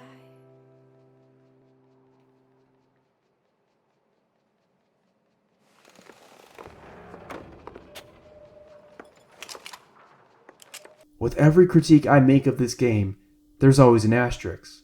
I said Comstock wasn't as good as Andrew Ryan, but I never said he was bad. I said he was serviceable, and I'd probably amend that statement and call Comstock outright good. I said Booker's lack of emotion was a flaw, but that I still like the character of Booker. There's always a bit of good to go with the flaws. When I played Bioshock Infinite, my main thought kept going back to the phrase, if only. If only they focused on Daisy Fitzroy more. If only Booker had more of a relationship with Comstock. If only the choices mattered. If only I had more time in this beautiful world. If only the story explored Booker's cycle of violence further. If only this game had used this beautiful cover art as the main one instead of Booker's dumbass face over and over ad infinitum. Bioshock Infinite's problem is not that it had nothing going for it. It's that it had too much going for it. So much of this game is fucking brilliant. Songbird being symbolism of abusive relationships, the criticism of Christian nationalism, the depiction of revolutions, the tale of a man unable to escape his violence, the power of a single moment in our lives, Elizabeth's character, the relationship of Booker and Elizabeth, the dialogue, the themes, the fucking graphics. This game is brilliant. It just couldn't fit the pieces together. The game moves fast. It took me less than 10 hours to finish, and it just wasn't enough time to explore all these ideas. Booker and Elizabeth's relationship is the best part of this game because it has the entire game to develop. I can only imagine if the other ideas got as much time too. I love Bioshock Infinite because it tried so fucking hard. I love it because it tried to do so much. I love it because there is not a single moment where this game feels like it's on autopilot. I love Bioshock Infinite because at every turn I can feel the care that went into this incredibly flawed, messy, broken, but beautiful game. Bioshock Infinite dared to go batshit insane. It dared to tackle topics games don't often touch with a 10-foot stick. It dared to try. History has not always been kind to Bioshock Infinite, but then again, it isn't kind to a lot of things. Take Ulysses S. Grant for a second. When he died, he was incredibly popular, but during the end of the 19th and through most of the 20th century, he was viewed unfavorably. Largely due to Lost Cause mythology, he was seen as a loony drunk who lucked his way through the Civil War and was an awful, corrupt president. It was only semi-recently that his reputation was restored. He is now widely and rightly seen as an excellent general and a great, or at least above average president who fought vigorously for the rights of the oppressed freedmen. Though he wasn't perfect, I'm glad history has been kinder to him. Get your ass up there, Grant. You deserve it. History can be fickle. In a lot of ways, it's more of a reflection of us than it is of the past. The vast and daunting field of historiography, the history of history, is proof of that. One thing about history that is always true, though, is that it is constantly changing. It is a science, after all, and our interpretations of the past are always evolving. This is especially true of people or events that lie in the gray spectrum. Not everything is universally good or bad. Not everything is a masterpiece or a dumpster fire. We as people struggle with that nuance, with that grayness, because it requires more critical thinking. It requires an evaluation beyond, that is good, or that is bad. Often, the gray gets annihilated from legacy. That's just the power of history. History can peel the nuance away and annihilate the thick coat of gray that is painted over almost every event of the past. But just because it has this power doesn't mean we should use it. Case in point, Bioshock Infinite. There is a lot of gray in Bioshock Infinite. A game with enormous brilliance and enormous shortcomings. It's a masterpiece. No, it's shit. No, it's both.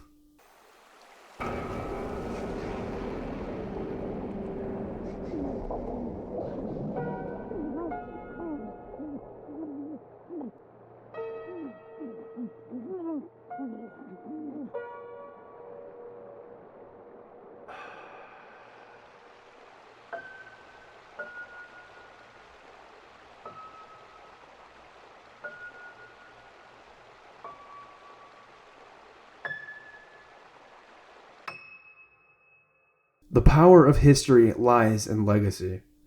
It is the ultimate custodian of legacy, the arbiter of how the past is remembered. History has the power to demonize. It has the power to deify. Bioshock Infinite has fallen from its pedestal, and I think it has fallen too far.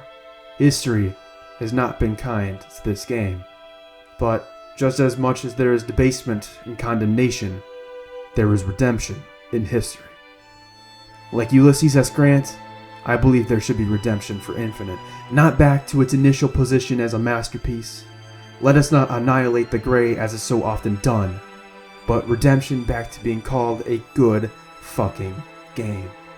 An understanding that Infinite represents the very best of the medium, a part of this thing we call gaming that sought to say with such force and vigor that video games are art. Its legacy, its history, should reflect that.